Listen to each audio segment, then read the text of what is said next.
Warahmatullahi wabarakatuh. Waalaikumsalam. Waalaikumsalam warahmatullahi wabarakatuh.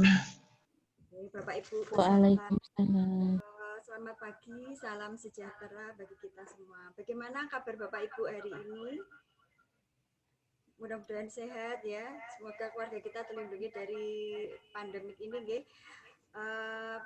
Yang kami hormati Ibu Dia Ika Krisnawati MSI PhD, juga seluruh Bapak Ibu peserta sekalian yang telah bergabung pada pagi hari ini dalam acara webinar yang diselenggarakan oleh tim.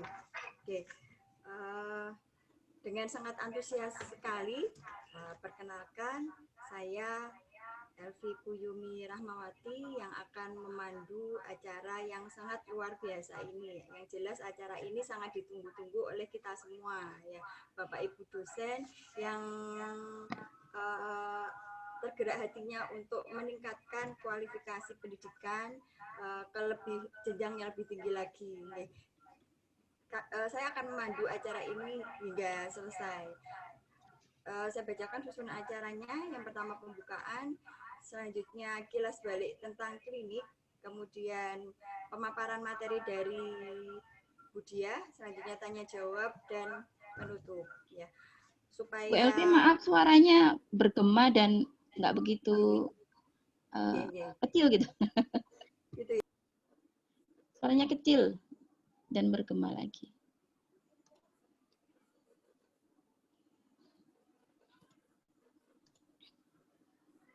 Oke. Sekarang sudah terdengar Ibu Dia? Sudah. Oke, saya ulangi lagi apa langsung aja ya ini? Agak trouble error. Oke, saya ulangi lagi atau langsung kayak ini? Saya ulangi lagi aja, nggih, kalau suaranya kecil tadi dan sedikit menggema. Assalamualaikum warahmatullahi wabarakatuh. Selamat pagi Bapak Ibu sekalian peserta webinar. Semangat sekali saya hari ini dan antusias sekali mengikuti dan memandu acara yang sangat luar biasa. Perkenalkan Bapak Ibu sekalian, saya moderator pada hari ini, nama saya Elvi Kuyumi Rahmawati yang akan memandu acara mulai dari awal sampai dengan akhir dari acara nanti.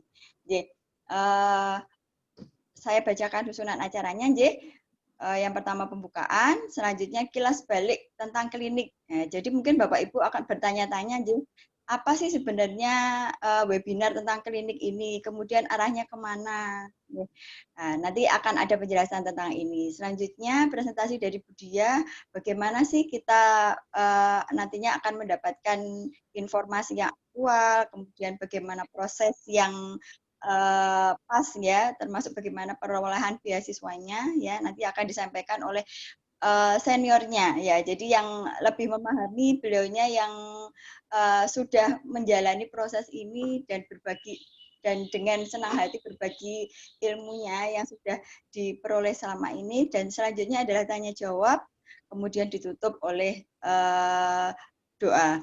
Oke, selanjutnya baik Bapak Ibu, sebelum dimulai pada acara hari ini, saya sampaikan terlebih dahulu kurikulum vitae dari Budia Ika Krisnawati.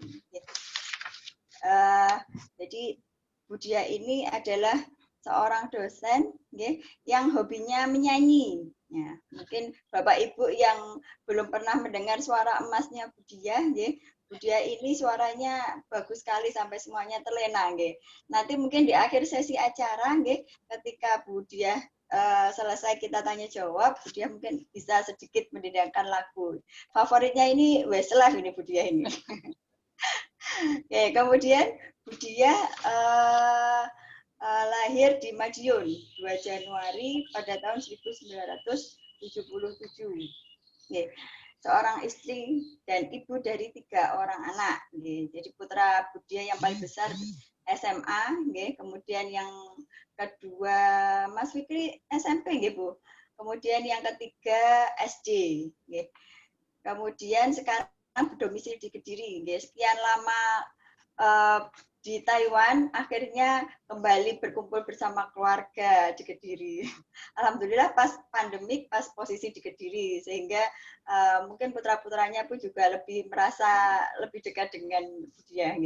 Kemudian untuk keahliannya, ya Budia expert di bidang bioseluler dan biomolekuler, kemudian mikrobiologi, imunologi, autoimmunity, dan sel signaling ya. Jadi benar-benar luar biasa pemateri kita hari ini. Beliau expert di bidang biomolekuler ya. Jadi cocok sebagai pemateri yang luar biasa pada hari ini. Kemudian kontaknya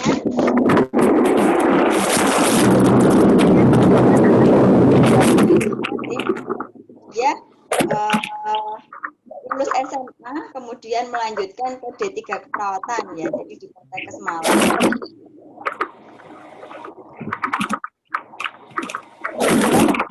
Melanjutkan di S1 keperawatan sekaligus program nurse di Universitas Brawijaya Malang. Kemudian lanjut ke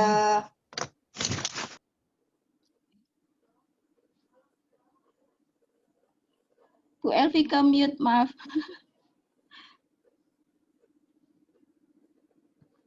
Elvi, suaranya ke mute ini tadi saya.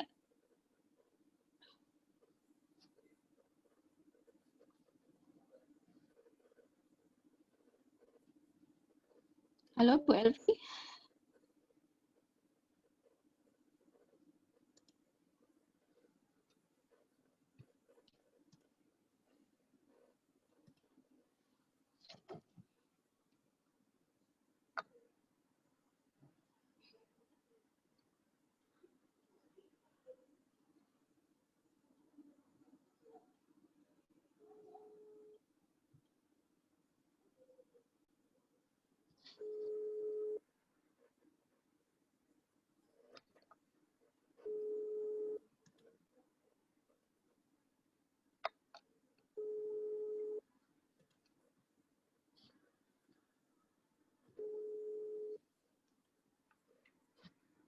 Bu Elvi, maaf memotong. Halo Bu Elvi, dengar saya?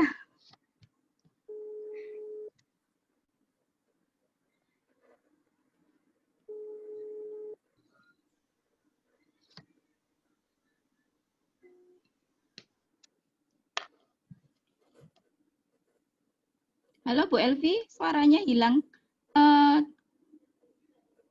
Mute Bu. Dengar ya? Oke, sekarang sudah dengar nggih Bu? Ya. Selanjutnya ini ya tadi yang mungkin terlewatkan di karir Budia ya, sebagai dosen di Akper dan Mahusada Kediri, kemudian pengajar di online course in Bio Indonesia. Selanjutnya sebagai dosen luar biasa di Universitas Nahdlatul Ulama Surabaya. Benar-benar luar biasa nggih pemateri kita hari ini. Nah, ini yang saya bacakan tadi sudah ada di flyernya. Untuk kontaknya monggo kalau berkenan atau misalkan membutuhkan, monggo langsung chat Budia nggih. Insya Allah Budia itu selalu welcome ya. Jadi apapun pertanyaan panjenengan terkait dengan beasiswa, terkait dengan kuliah di luar negeri, Budia itu selalu welcome. Jadi monggo bisa di-chat. Di sini nggih nomornya 081344244239. Oh, masih. Oke, ngapunten suara saya masih terdengar nggih? Ya, masih. Oke, mohon maaf ini saya agak buka kartu nggih niki. Karena dari tadi saya pakai laptop suaranya enggak terdengar, akhirnya yang di laptop saya mute memang. Saya pakai yang di handphone. Sehingga biar tetap berjalan. Ngapunten. Oke, itu profil pemateri kita yang luar biasa. Nggih. Selanjutnya untuk selanjutnya kita balik tentang klinik. Nah, mungkin ini apa namanya yang jadi pertanyaan besar kita ya. Yang menjadi pertanyaan besar kita sebenarnya apa sih klinik itu? Ya, kemudian kok di gambarnya tadi kok ada logo akademisi itu apa? Nah, itu yang akan dijelaskan oleh Budia ya. Jadi bagaimana mekanismenya, kemudian seperti apa gambarannya. Nih, langsung ke Budia Mawon nggih penjelasan kliniknya. Oke, monggo untuk Budia dipersilakan. Ya, terima kasih Bu Elvi. Selamat pagi, Assalamualaikum warahmatullahi wabarakatuh, Bapak Ibu semua. Terima kasih sudah bergabung di webinar hari ini. Jadi ini adalah webinar apa namanya perdana gitu ya dari klinik beasiswa. Jadi harapannya nanti ke depan kita akan menyediakan atau mensupport terutama dosen-dosen Indonesia yang ingin meningkatkan pendidikannya terutama ke luar negeri. Sebenarnya kita juga sangat open ya jika mau melanjutkan pendidikan di dalam negeri. Kita juga nanti insya Allah akan ada pendampingan juga untuk program itu. Namun memang program utama dari klinik beasiswa ini adalah untuk studi keluar gitu. Nanti alasannya bagaimananya saya akan jelaskan. Mungkin saya langsung aja share screen untuk materi saya hari ini.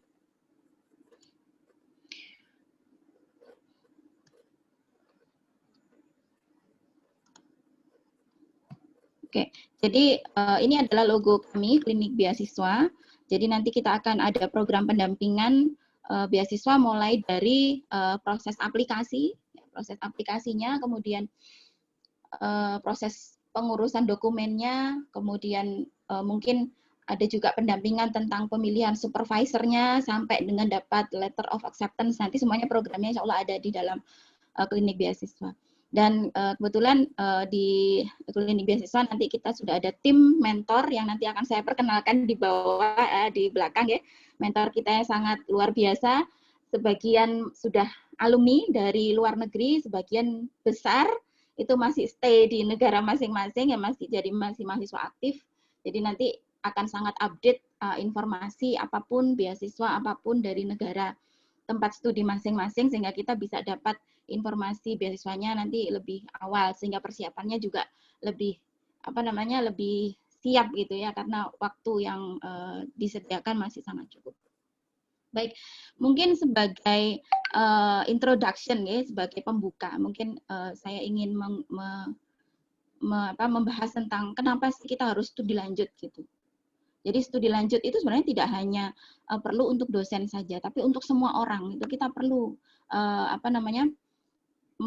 meningkatkan kapasitas diri kita ya melalui pendidikan gitu. Pendidikan tidak hanya bisa kita dapat di sekitar kita ataupun di negara kita begitu, tapi juga bisa kita seperti pepatah mengatakan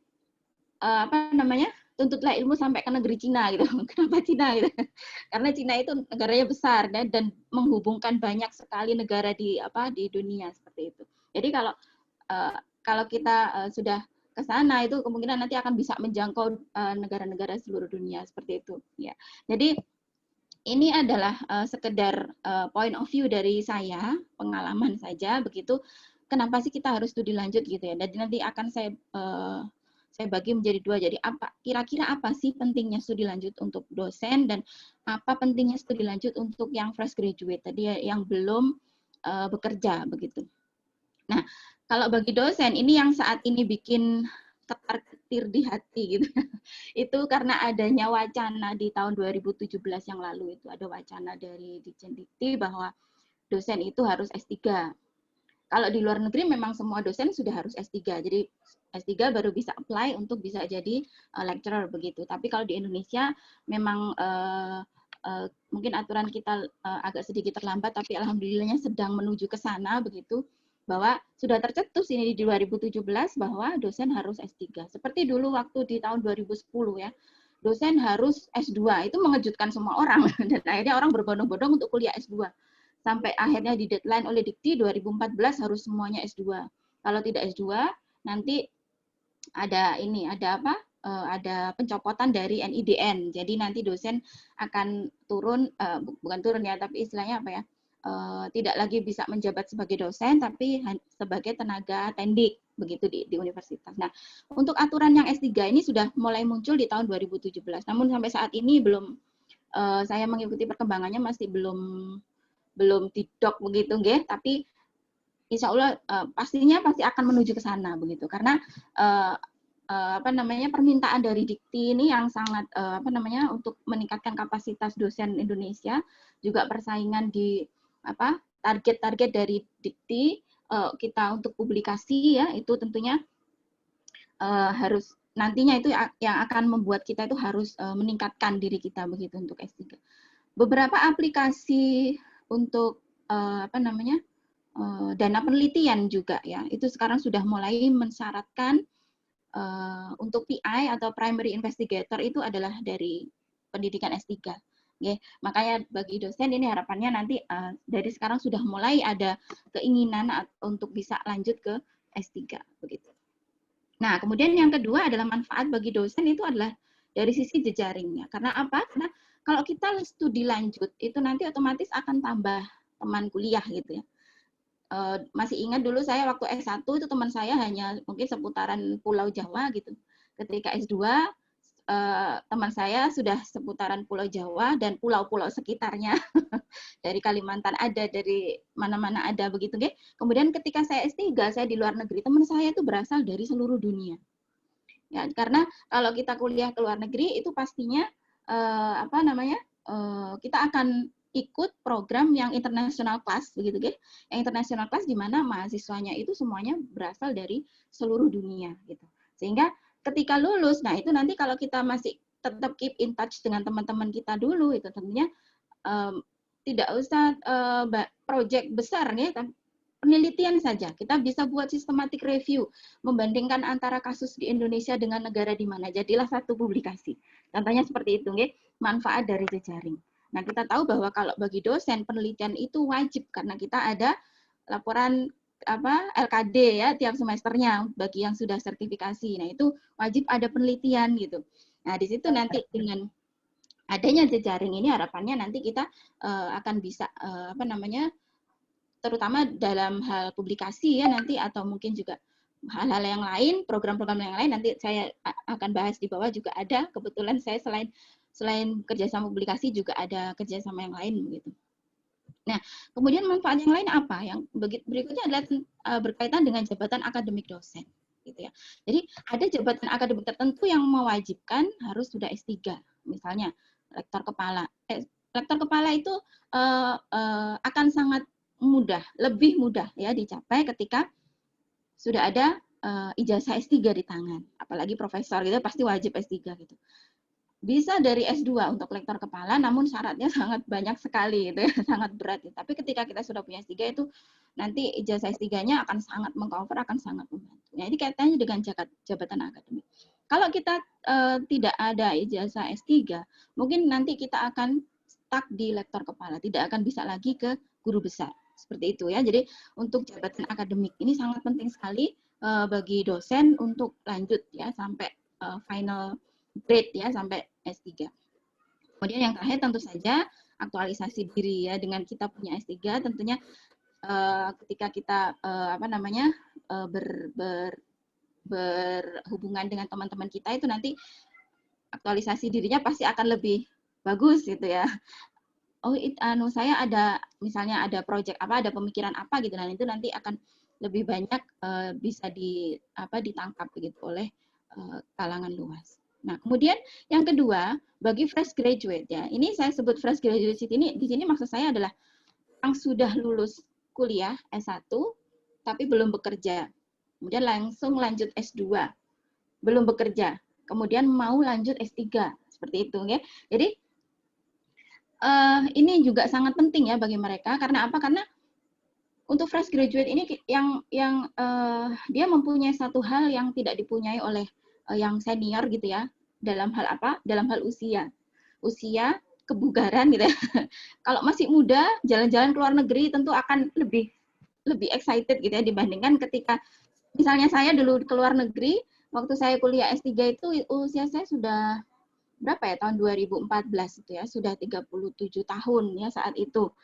Jadi lihat ada teman-teman satu angkatan itu dari jurusan lain tuh masih adik-adik yang fresh graduate, lihat kalau tiap hari itu mereka sangat semangat gitu ya, sangat ini berbeda dengan yang sudah usianya banyak. Nah, tentunya itu nanti akan berbeda ya pengalamannya antara yang sudah senior dengan yang masih muda gitu ya. Jadi pengalaman hidup ini yang nanti akan didapat lebih ya ketika adik-adik atau mungkin ya siapa saja yang masih muda dan berkeinginan untuk keluar negeri mengambil studi lanjut di sana. Kemudian sama dengan dosen tadi ya, jejaring sudah pasti ya nanti akan dapat lebih teman ya, walaupun masih muda tapi temannya sudah seluruh dunia gitu kan, keren ya. Seperti itu. Kemudian karir ke depan ya, karir ke depan. Kenapa bisa menunjang karir ke depan? Ada banyak universitas negeri saat ini yang ketika ada rekrutmen dosen baru itu sudah banyak jurusan yang mensyaratkan S3 ketika mendaftar dengan usia yang dengan batasan usia yang tidak mungkin batasan usia yang sekitar 35 atau 40 tahun begitu. Ya, jadi ini nanti akan bisa menunjang karir ke depan bagi fresh graduate-nya. Oh, saya udah punya ijazah S3. Mana sih universitas yang membutuhkan S3? Nanti pada saat rekrutmen ya, kemarin itu saya sempat baca rekrutmen dari beberapa universitas negeri seperti UGM, kemudian Airlangga, kemudian Universitas Indonesia ya. Jadi beberapa jurusan itu memang sudah mensyaratkan untuk rekrutmen dosen itu sudah langsung S3 gitu, beberapa jurusan gitu. Walaupun ada juga jurusan yang masih mensyaratkan S2 gitu. Kemudian yang terakhir adalah sama, yaitu aktualisasi diri. Tentunya dengan pengalaman yang lebih ya, dengan teman yang lebih luas ya, itu nanti kita ketika di masyarakat itu juga akan lebih bisa mengaktualisasi diri kita lebih pede begitu. Lebih pede ya. Nah, pertanyaan selanjutnya adalah mengapa kok harus keluar negeri gitu loh. Tadi ya sudah saya jelaskan manfaatnya di depan kenapa harus keluar negeri. Kalau dalam negeri bagaimana gitu? Kalau dalam negeri saja bagaimana gitu ya? Oke, sebelum ini terjawab, mungkin saya ingin berbagi pengalaman dulu, boleh nggih? Jadi berbagi pengalaman saya waktu belajar di luar negeri, walaupun saya belajarnya tidak jauh-jauh ya, tetap di Asia, yaitu di suatu negara kecil ya, negeri Formosa, Taiwan itu nanti. Mungkin dengan penjelasan saya nanti Bapak Ibu dan adik-adik di sini nanti akan bisa mengambil suatu kesimpulan ya, perbedaannya bagaimana studi di luar dan di dalam, kemudian pemanfaatannya dan juga nanti akan bisa mengkaji diri, oh saya mampu untuk bisa apply ke luar negeri seperti itu. Baik, alhamdulillah saya sempat belajar di sini. Jadi ini kampus dari Taipei Medical University. Ini lokasinya ada di pusat kota Taipei, jadi ibu kotanya negara Taiwan gitu. Nah, di sini ini lokasi kampusnya dekat sekali dengan gedung Icon di Taiwan ya. Taipei 101 ini sekarang kalau nggak salah gedung ke-6 tertinggi sedunia sekarang ya, karena di Dubai sudah ada Burj Khalifa itu. Jadi Taipei 101 ini sangat dekat sekali dari kampus kita, jadi kampus Taipei Medical University. Kalau jalan kaki mungkin sekitar 15 menit. Kalau naik sepeda mungkin 5 menit itu.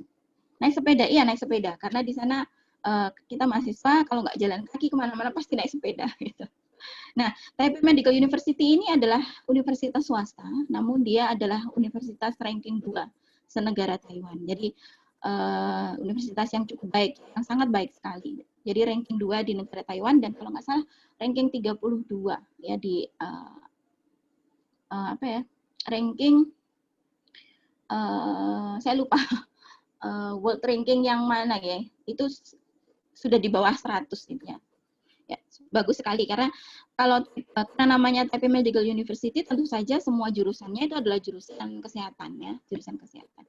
Nah, Taipei Medical University ini mempunyai 5 rumah sakit afiliasi, 6 sekarang karena rumah sakit terbaru cancer center-nya baru diresmikan. Jadi ada 3 rumah sakit yang ada di Taiwan, 4 rumah sakit yang ada di Taiwan dan 2 rumah sakit yang ada di Cina. Itu adalah semuanya dikelola oleh Taipei Medical University. Jadi kalau ini sekalian promosi ya karena saya pernah juga ambasadornya TMU. Jadi kalau misalnya mau praktek itu untuk mahasiswanya tidak usah ke rumah sakit mana-mana ya, langsung masuk ke rumah sakitnya sendiri. Nah, ini 2 gedung di Kejauhan ini adalah Taipei Medical University Hospital, jadi dekat dengan kampus. Gedungnya ini sebagian besar gedungnya, kemudian masih banyak lagi gedung di bagian belakang dan di bagian sini depan. Nah, saya bergabung di College of Medicine, TMU, di Graduate Institute of Medical Science. Ya. Jadi di Medical Science tadi untuk basic riset saya sudah disebutkan oleh Bu Elvi di depan, ya, lebih ke molecular signaling dan imunologi begitu. Dan alhamdulillahnya saya ke Taiwan dengan bekal beasiswa dari BPPLN. Karena saya dosen, saya mempunyai NIDN, saya berhak untuk mengajukan beasiswa BPPLN. Ya, jadi keluar negeri dengan biaya dari negara Indonesia. Nah, kemudian supervisor saya, Profesor Lin Chopong, dan Profesor Chalingchen, ini istri beliau, ini ya, 2 orang ini. Profesor Chalingchen ini usianya sama dengan saya, seusia saya. Kalau Profesor Lin Chopong ini hanya 2 tahun di atas saya usianya. Nah, kemudian ada fasilitas tambahan. Jadi selain saya mendapatkan beasiswa, fasilitas keseluruhan fasilitas dari beasiswa BPPLN, ya nanti mungkin di webinar selanjutnya nanti yang akan dijelaskan tentang, ada penjelasan tentang BPPLN ya, karena dari penerima BPPLN selain saya gitu. Jadi BPPLN itu mengcover selain SPP itu ada biaya hidup yang lumayan ya, karena saya sendiri di sana alhamdulillahnya cukup sekali, alhamdulillah ya. Kemudian ada biaya dari BPPLN itu ada biaya asuransi kesehatan itu juga ditanggung, kemudian ada uang buku tahunan, kemudian ada uang conference 1 kali mengikuti conference di negara tempat belajar, jadi di Taiwan gitu ya, seperti itu. Nah, selain dari beasiswa yang saya dapat, itu saya juga masih dapat lagi fasilitas dari kampus ya. Ada student desk, jadi setiap mahasiswa itu ada kursi khusus di lab-nya gitu ya, yang dekat dengan ruangan profesornya begitu. Kemudian ada student benchwork, jadi saya juga punya meja sendiri untuk bekerja. Jadi student desk itu ada di clean room, jadi di ruangan yang bersih. Kalau student benchwork ini ada di ruangan yang lain, jadi kita bekerja di sana, ruangan yang kotor lah istilahnya ya, karena kita treatment apapun di sana. Kalau saya kerja di biomolekuler itu treatment virus, ada kegiatan treatment virus, treatment obat di sel dan sebagainya ya. Jadi bisa dikatakan tempat yang kotor gitu ya, tempat kerja kita gitu, yang pastinya akan disteril ya oleh kampus setiap harinya. Kemudian juga saya mendapat free access to all core facility dari kampus. Semua peralatan dari kampus saya bisa pakai dengan hanya memakai student card ID dan juga student card dari lab ya. Saya juga dikasih kunci lab sehingga saya bisa membuka lab itu 24 jam per harinya, 7 hari per minggunya gitu. Kalau mau nginep di lab juga boleh gitu ya, tidur di lab juga boleh gitu, seperti itu. Nah, selain fasilitas ini juga saya dapat fasilitas lain lagi ya yang berkaitan dengan publikasi dan riset gitu. Yang pertama adalah outstanding grant ya. Outstanding grant ini adalah kalau TMU itu ada outstanding grant untuk mereka yang datang ke TMU dengan biaya dari negaranya sendiri gitu. Itu ada tambahan lagi uang saku, dan ini sudah kita informasikan ke Dikti. Oh enggak, itu bukan double funding. Jadi, karena memang kalau beasiswa tidak boleh double funding ya, itu bukan double funding, jadi sekedar uang saku lah, lumayan lah ya buat bayar listrik ya sama kos gitu. Kemudian research grant-nya, jadi research grant ini penelitian kita, disertasi kita atau master thesis kita, kalau kita mengambil dari jenjang master ya, itu di luar negeri, itu semuanya sudah di cover sama profesor, sama grant dari profesornya, grant penelitian dari profesornya. Selain itu juga saya ada international conference ya, ada kesempatan international conference, bisa waktu kalau di Taiwan itu dari kampus juga ada. Saya pernah ke Dubai waktu itu dengan dibiayai oleh kampus ya, dibiayai oleh kampus. Kemudian sebenarnya waktu itu mau ke Jepang juga untuk conference ya yang kedua, tapi dibatalkan oleh panitia conference karena pas gempa di Jepang, jadi nggak jadi. Sebenarnya saya dapat juga international conference ini dari Ministry of Science and Technology Taiwan, tapi karena nggak jadi berangkat gitu ya karena ada gempa itu di Jepang. Kemudian publikasi. Nah, untuk publikasi juga karena publikasi ini merupakan syarat kelulusan, publikasi ini juga akan di-cover oleh profesor. Ya, demikian. Ini kondisi yang saya dapat dan ini pasti tidak jauh berbeda dengan teman-teman mentor nanti yang akan presentasi di webinar-webinar selanjutnya, bahwa semuanya insya Allah akan dapat fasilitas ini ya ketika kita studi ke luar negeri. Jadi istilahnya kita datang dengan orang, semuanya sudah ada yang cover ya. Kita tinggal datang, kita tinggal belajar, kemudian semua pendanaan itu sudah di-cover oleh beasiswa dan atau kampus. Jadi memang biasanya seperti itu. Nah, kemudian ada fasilitas lain ya. Kita mempunyai mentor. Kalau di Indonesia kita ada pembimbing akademik gitu ya untuk mahasiswa. Kalau di Taiwan itu namanya mentor. Ya, ada Profesor Jack. Ini adalah mentor untuk mahasiswa Indonesia yang kuliah di Fakultas Kedokterannya TMU. Nah, beliau ini jadi yang melihat progres kita gitu. Sampai di mana. Kalau ada kesulitan nanti beliau bantu untuk mengkomunikasikan dengan supervisor. Misalnya kita sudah nggak berani ngomong sama supervisor, nanti dibantu oleh mentor seperti itu. Nah, kemudian setelah lulus bagaimana gitu ya? Setelah lulus apakah dari luar negeri kita pulang ke Indonesia? Seperti saya dulu waktu mau pulang tuh semua profesor tanya, kamu setelah ini pulang ya? Iyalah Prof, karena saya biaya dari Indonesia, saya dikontrak oleh Indonesia untuk pulang gitu. I have signed the contract with Indonesian government. Jadi saya harus pulang ke Indonesia. Oh begitu gitu kan. Suatu saat kembali ke Taiwan kata semua profesor selalu menyapa saya dengan seperti itu. Sangat baik sekali mereka ya. Dan ternyata setiap profesor itu juga mengatakan keep in touch dengan TMU. Jangan sampai lepas dengan TMU. Dan itu tidak hanya sekedar kata-kata di bibir saja gitu ya. Jadi memang betul sampai sekarang juga saya masih tetap keep in touch dengan TMU gitu. Ya, jadi tidak saya lulus, saya pulang, say goodbye dengan TMU, terima kasih saya sudah dikasih gelar S3, tidak gitu. Tapi ada kelanjutannya. Okay? Jadi sekarang saya masih ada joint research dengan supervisor saya dulu, Profesor Lin Chavong. Ini waktu beliau menghadiri conference yang diadakan oleh UNUSA, Universitas Nahdlatul Ulama Surabaya. Ya. Jadi Surabaya International Health Conference tahun berapa nih? Tahun 2018 kalau tidak salah. Nah, jadi sekarang saya masih ada joint research dengan UNUSA dengan grant dari Universitas 11 Maret Surakarta, UNS ya. Mungkin ada Bapak Ibu yang dosen UNS. Saya sekarang sedang ada project dengan Fakultas Kedokteran UNS international collaboration begitu nama grantnya ya dengan judul ini ya. Jadi karena profesor saya salah satu basic penelitiannya adalah tentang dengue ya, tentang virus dengue, dan sekarang beliau sedang ke vaksin begitu. Ya, jadi ini kita melihat immune profil ya dari pasien dengue di Indonesia gitu. Untuk riset ini sudah jalan alhamdulillah tahun kedua dan insyaallah akan submit segera untuk keluaran pertama. Kemudian juga dengan satu profesor dari College of Biomedical Engineering, sampai sekarang saya juga masih ada kerjasama publikasi dengan Profesor Kuo. Jadi beliau ini senang profesor yang suka sekali publikasi dengan co-author dari luar negeri. Jadi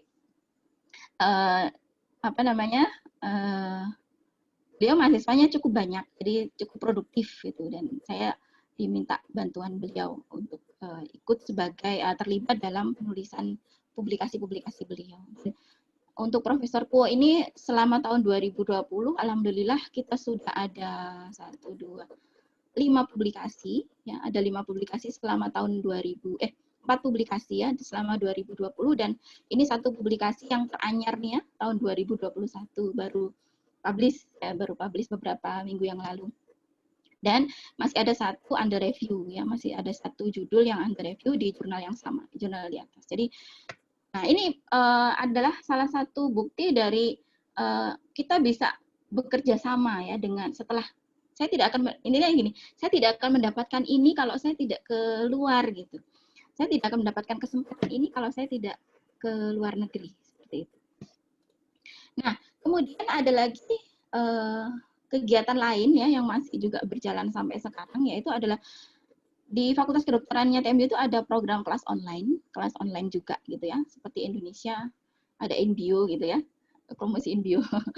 Ada InBio gitu di Indonesia. Jadi di Taiwan juga di Fakultas Kedokterannya TMU itu ada online course ya. Kemudian sama ini project-nya itu Profesor Yan Chao Chen. Ini beliau meminta saya untuk menjadi koordinator untuk peserta atau aplikan online course di Indonesia.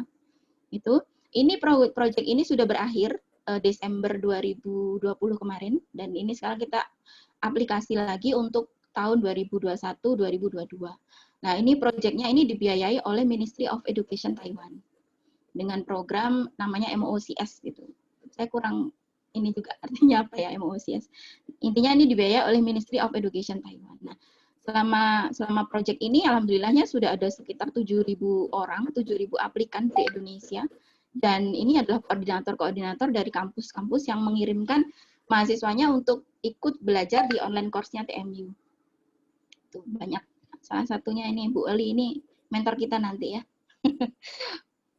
Kemudian belum berhenti di sini, saya masih ada lagi satu kegiatan ya, yang mungkin tadi di flyer-nya disebutkan itu adalah ambasador TMU untuk Indonesia, untuk student recruitment-nya. Jadi tiap tahun memang sejak tahun 2016 itu saya membantu TMU untuk student recruitment mahasiswa Indonesia yang ingin belajar ke TMU, ingin belajar ke Taiwan khususnya ke TMU ya. Kita sudah tiap tahun itu profesor dari semua fakultas ya, TMU itu ada 13 fakultas. Itu perwakilan dari profesornya itu datang ke Indonesia, kita menggelar seminar, kita menggelar on-site interview di situ. Nah, yang nanti pesertanya berdatangan dari seluruh Indonesia ya. Kita pernah lihat ini di kampus saya di Kediri, Darmawangsa Kediri, kemudian ini ketika kami di UGM, ini tahun lalu ya. Kemudian ini di UNPAD, ini Universitas Muhammadiyah Jakarta. Muhammadiyah Jakarta, kemudian ini di Sumatera Utara, Universitas Sumatera Utara, kemudian ini di Udayana, Universitas Udayana, kemudian ini di Universitas Nahdlatul Ulama Surabaya, kemudian ini yang terakhir Universitas Muhammadiyah Malang, ini ya, yang terakhir. Jadi profesor itu nanti akan mendatangi universitas, kemudian melakukan on-site interview bagi yang tertarik untuk belajar ke TMU. Seperti itu, dan alhamdulillah animonya sangat luar biasa. Tiap tahun itu ada sekitar 100-an lah aplikan yang saya bantu, istilahnya saya pandu gitu ya, untuk aplikasi ke TMU plus aplikasi untuk beasiswanya sejak tahun 2016 sampai 20 kemarin. Nah, karena tahun ini pandemi ya, jadi tidak ada roadshow TMU ke Indonesia untuk untuk angkatan tahun 2021.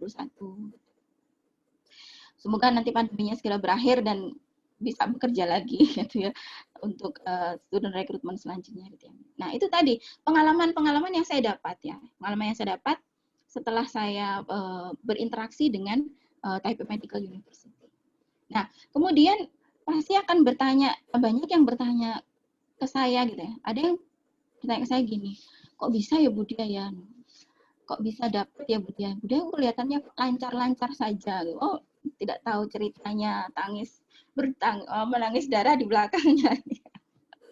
Melihat dari luarnya saja kelihatannya kok gampang gitu ya. Jadi memang banyak sekali yang bertanya ke saya, bagaimana caranya agar bisa mendapatkan kesempatan itu ya, kesempatan bisa ke luar negeri. Kesempatan ke luar negeri tidak dengan biaya sendiri, tapi dengan beasiswa ya. Ada yang memberikan support ya, pendanaan untuk studi ke luar negeri gitu ya. Bagaimana ya kok bisa dapat seperti itu ya. Nah, ada juga saya ingin sharing pengalaman ya, seperti mungkin tadi di depan sudah ada yang bertanya ke saya untuk apa sih klinik beasiswa gitu ya. Jadi banyak sekali keluhan dari teman-teman ya, dari mungkin junior saya, juga beberapa teman dosen itu yang mengatakan, saya itu ada informasi kuliah ke luar negeri dengan beasiswa A misalnya, tapi loh Bu, waktunya tinggal seminggu lagi, waktunya tinggal 2 minggu lagi, ini persiapannya apa ya, cukup dan sebagainya. Karena untuk apply ke luar negeri itu dokumennya tidak sedikit ya yang perlu disiapkan ya, terutama bahasa. Kalau persiapan bahasa itu tidak bisa akan selesai celing dalam waktu 1 bulan, itu tidak bisa gitu. Itu membutuhkan proses yang sangat panjang. Saya dulu untuk bahasa itu persiapan, alhamdulillahnya juga didukung oleh Dikti. Saya lolos untuk pelatihan bahasa Dikti itu, saya belajar IELTS itu 6 bulan di UGM. Ini salah satu mentor di sini hadir nih Bu Vivin, ini dulu teman saya waktu belajar IELTS ya di Jogja di UGM. Jadi memang intensif begitu, harus belajar intensif ya untuk bisa mendapatkan nilai IELTS yang diinginkan atau nilai TOEFL yang diinginkan. Dan masing-masing negara juga akan mensyaratkan masing-masing gitu. Ya, bukan masing-masing negara lagi, masing-masing universitas juga bahkan secara individual kadang profesornya itu mensyaratkan IELTS juga gitu. Dulu pernah saya email salah satu supervisor itu yang ketika saya kirim email itu, aduh saya sakit hati betul tuh dinya gitu. Dari bahasa email kamu tuh kamu sudah bisa dinyatakan tidak qualified untuk masuk ke lab saya. Wow, bahasa Inggris saya jelek sekali berarti ya gitu. Jadi ada yang mensyaratkan demikian. Akhirnya beliau minta IELTS 7,5 seperti itu. Waktu itu di salah satu universitas di Inggris ya. Jadi saya bravo ya untuk yang bisa kuliah sampai di Inggris, bahasa Inggrisnya pasti top sekali. Ya, terutama untuk yang negara-negara yang mother tongue-nya itu bahasa Inggris memang requirement untuk sertifikat bahasa Inggrisnya itu cukup tinggi. Nah, pengalaman lain juga, bahkan pernah juga ada yang suatu saat WA ke saya, kebetulan teman suami gitu, ada aplikasi untuk beasiswa S2 ke mana, saya lupa. Nah, itu yang menawarkan adalah dari LPDP. Tapi begitu saya lihat tanggalnya, loh Pak, ini deadline-nya besok gitu.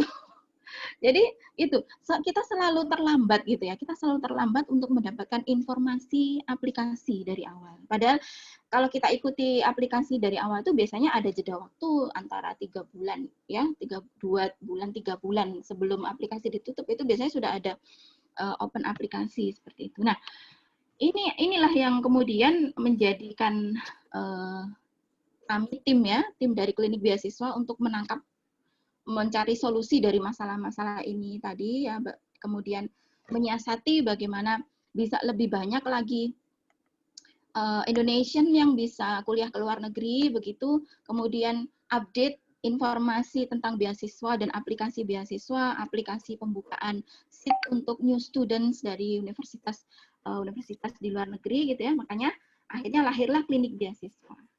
Nah, klinik beasiswa.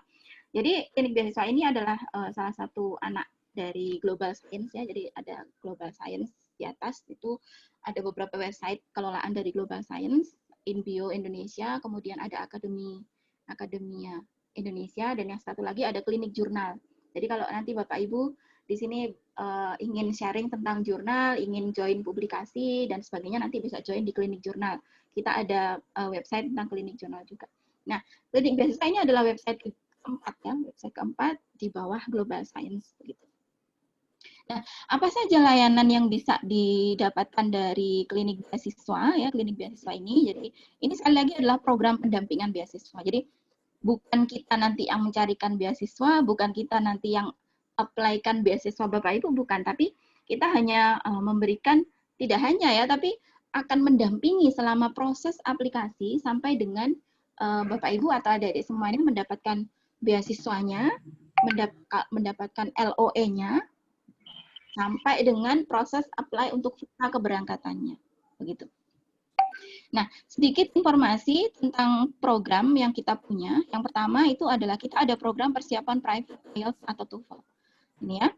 Ini beberapa kegiatan di sini nanti memang akan berbayar nih, tapi jangan khawatir, semuanya akan ditangani oleh mentor-mentor yang sangat handal begitu ya. Seperti juga untuk IELTS ini kita ada mentor dengan nilai IELTS minimal 7, jadi nanti akan sangat mumpuni ya untuk bisa mendampingi ya Bapak Ibu semua sampai dengan berhasil memperoleh TOEFL atau IELTS yang diinginkan, skor yang diinginkan ya, skor yang diinginkan oleh negara tujuan misalnya begitu.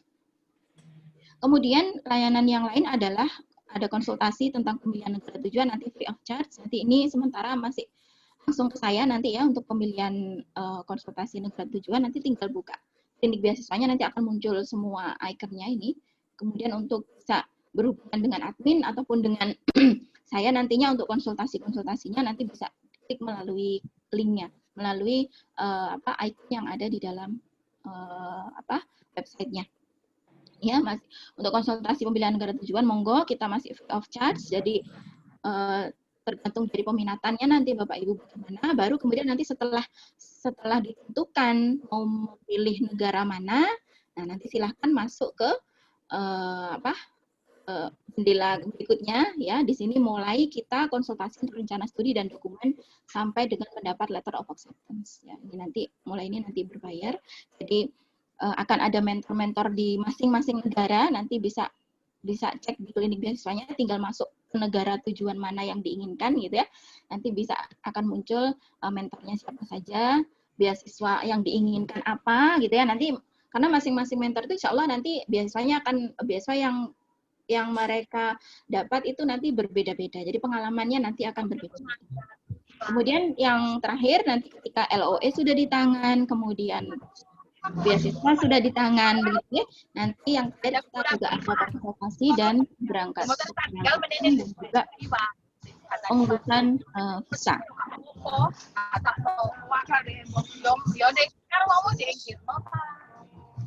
Maaf untuk Mbak Admin bisa di mute. Oke. Ya, ini ada sementara program yang ada di dalam klinik beasiswa. Jadi nanti mau silakan nanti mulai membuka kliniknya jika tertarik untuk bergabung begitu. Nah, mentor-mentor kita itu seperti saya sebutkan di depan bahwa mentor kita itu adalah alumni dari negara tersebut ya, alumni universitas dari negara tersebut dan dengan beasiswanya masing-masing begitu ya. Dan juga ada yang sekarang masih stay di sana gitu.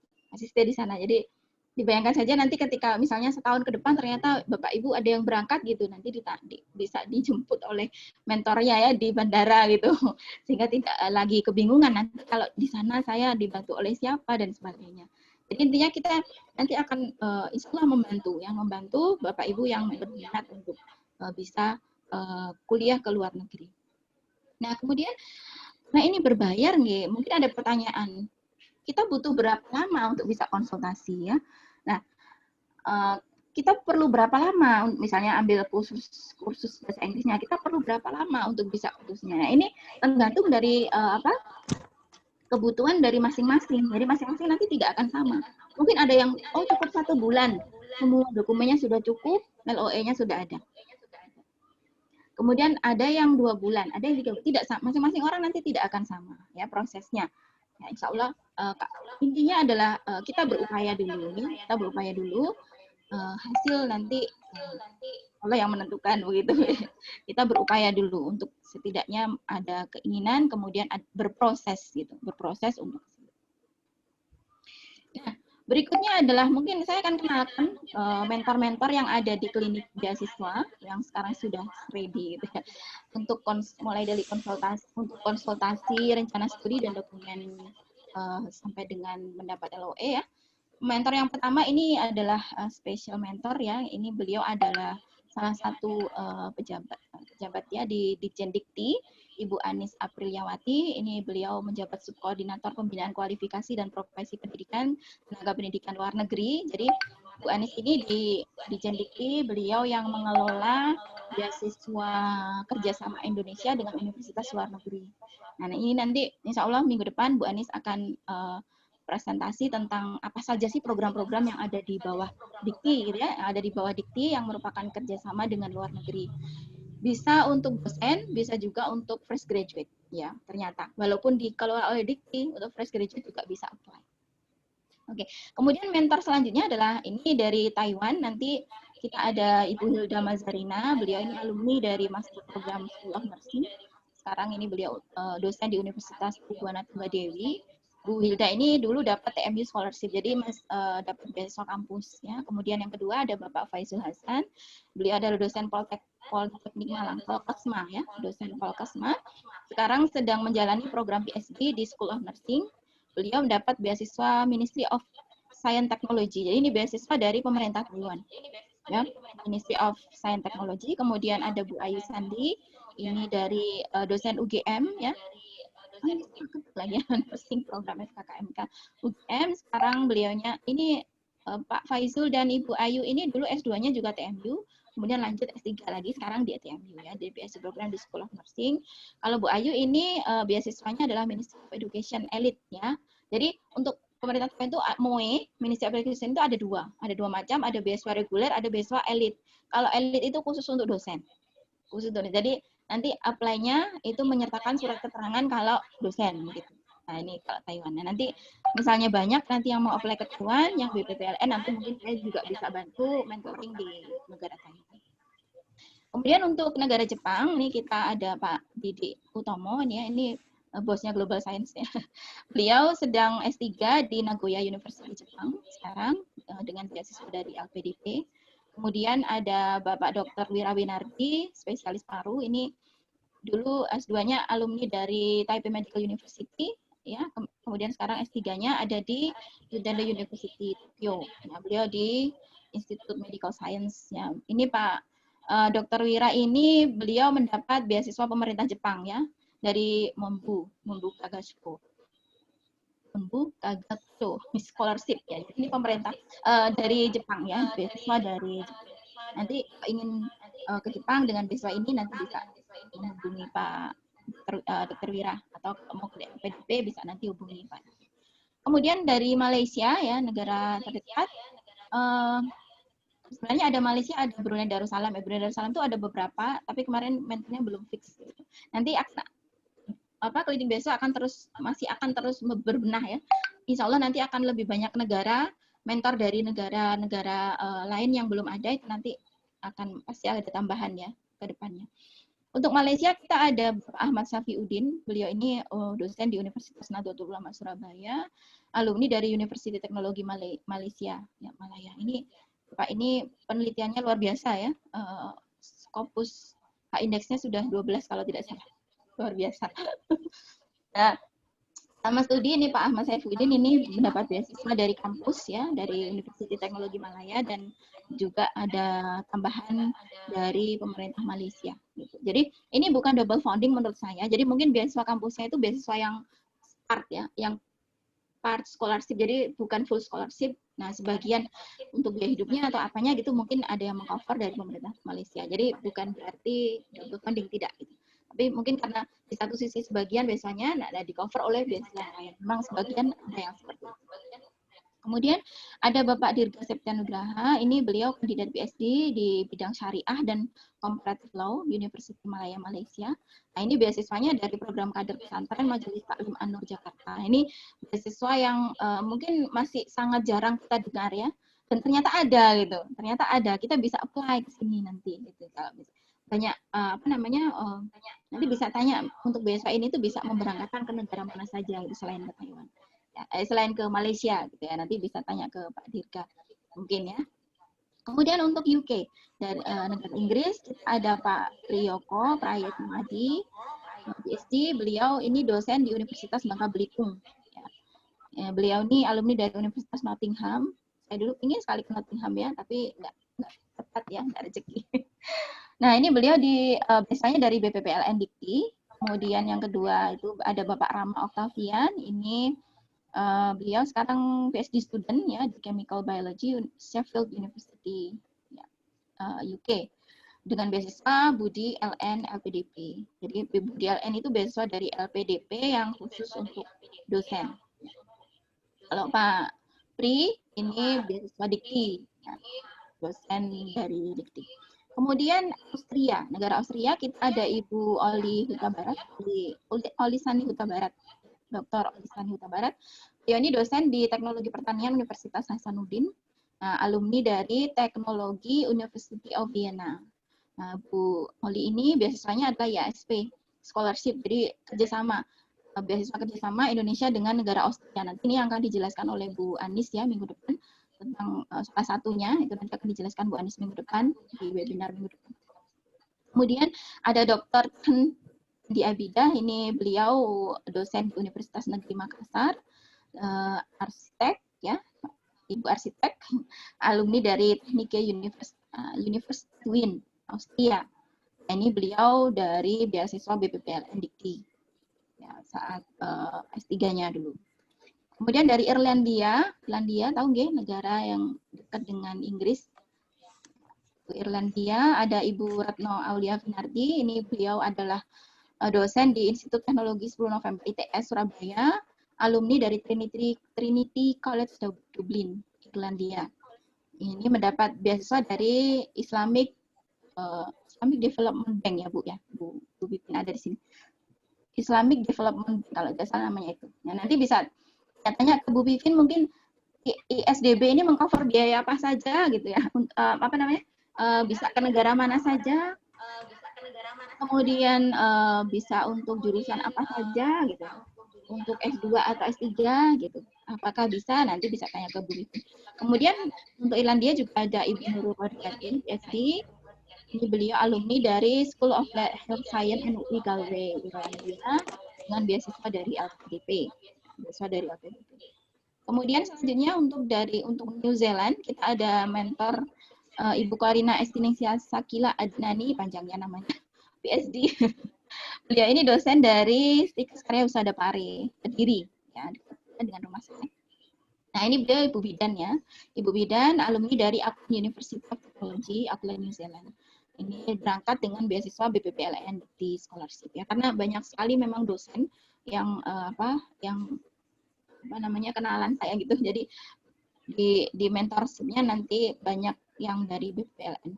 Kemudian Ibu Junita Dwi Purwandari, ini PhD kandidat in Education, University of Auckland, New Zealand. Ini beasiswa dari LPDP. Bu Junita ini S2-nya dulu di UK, dengan beasiswa LPDP juga, kemudian S3 lanjut di New Zealand dengan biaya LPDP, dengan biaya sama gitu ya. Nah, apa dengan LPDP ya? Menyenangkan. Nah, kemudian untuk Australia kita ada belum saya tulis namanya. Ini Bapak Heri Trilaksana nama beliau, oke. Jadi beliau dosen di Departemen Fisika di Universitas Airlangga Surabaya. Ini dari PLN di tahun 2012, angkatan 2012.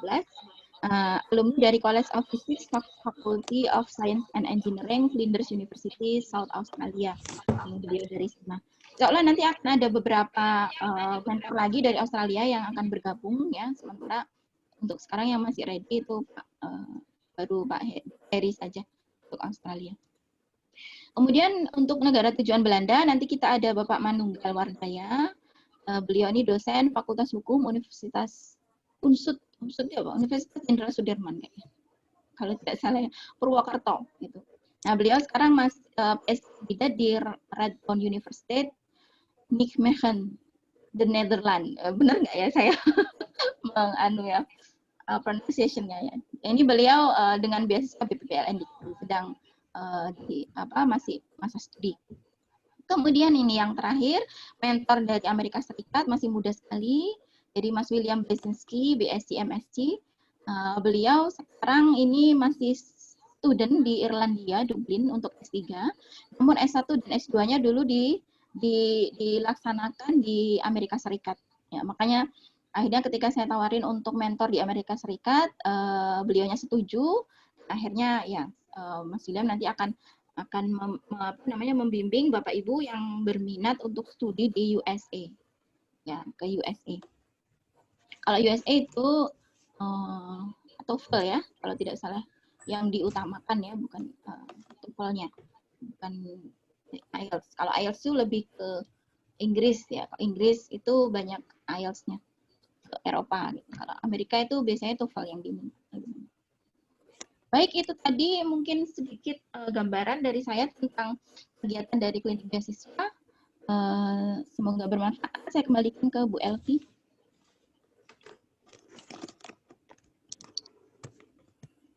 Oke, terima kasih banyak Bu Dia dari Bapak Ibu.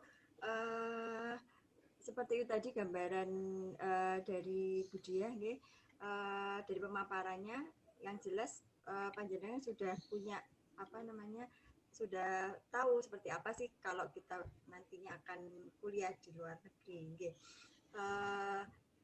Jadi banyak sekali keuntungan ya, mulai dari aturan ya, awalnya dari aturan yang mengikat sehingga mau tidak mau ya dengan terpaksa awalnya, tapi lanjutnya juga tidak terpaksa, akhirnya kita harus melanjutkan studi ke luar negeri, studi lanjut terlebih dahulu. Selanjutnya kenapa sih tadi kok harus ke luar negeri sudah disampaikan Bu Diah ya. Yang jelas relasi kita akan lebih banyak ya. Kita tidak hanya kawasan Indonesia Raya saja, tapi juga lebih banyak lagi. Oke. Untuk selanjutnya saya buka sesi tanya jawab. Ini ada beberapa pertanyaan di room chat, atau mungkin ada Bapak Ibu yang mau mengajukan pertanyaan bisa raise hand, ya. Nanti oleh admin akan dibuka mood-nya, nggih. Monggo. Ini ada 3 pertanyaan yang sudah muncul di room chat. Mungkin ada yang memberikan pertanyaan langsung? Oke, kalau Mungkin, belum ada, ya, mungkin dijawab yang di room chat aja Bu Elvi. Ini beberapa yang menulis message ke saya secara private, mungkin Bu Elvi nggak bisa lihat. Jadi private nulis ke saya, mungkin saya bisa langsung gitu. lihat dari chatnya aja ya. Yang ini dulu aja nggih Bu, yang room chat dulu mohon nggih Bu. Iya, yang di room chat saja. Jadi ini ada pertanyaan dari Ibu Alsa Kirana. Ya, ingin bertanya bagaimana jika selalu S1? Tadi ini tadi ada pertanyaan yang pertama Bu, pertama kali bertanya Muhammad Maslan. Itu dulu aja nggih. Saya takutnya nanti tertutup chatnya. Dari Bapak Muhammad Maslan, pertanyaannya, saya pengen lanjut S3 tapi TOEFL saya kurang, bahkan hampir tidak ada. Ini permasalahannya kayak juga sama dengan saya ini ya. Banyak sekali yang bermasalah terkait dengan bahasa, seperti mungkin yang disampaikan Bu Diah tadi nggih, awalnya karena bahasa, tapi karena mungkin kita sudah ada niatan nggih. Nah, itu nanti bahasa juga tidak akan jadi masalah. Oke. Apakah nanti ada pendampingan dari program ini, ya, dari klinik ini yang jelas mungkin ketika lolos daftar beasiswanya melalui mentor? Oke, itu pertanyaan dari Bapak Muhammad Maslan, Bu Diah. Oke, terima kasih Bu Elvi. Bu Elvi lagi-lagi suaranya kecil sekali. Oke.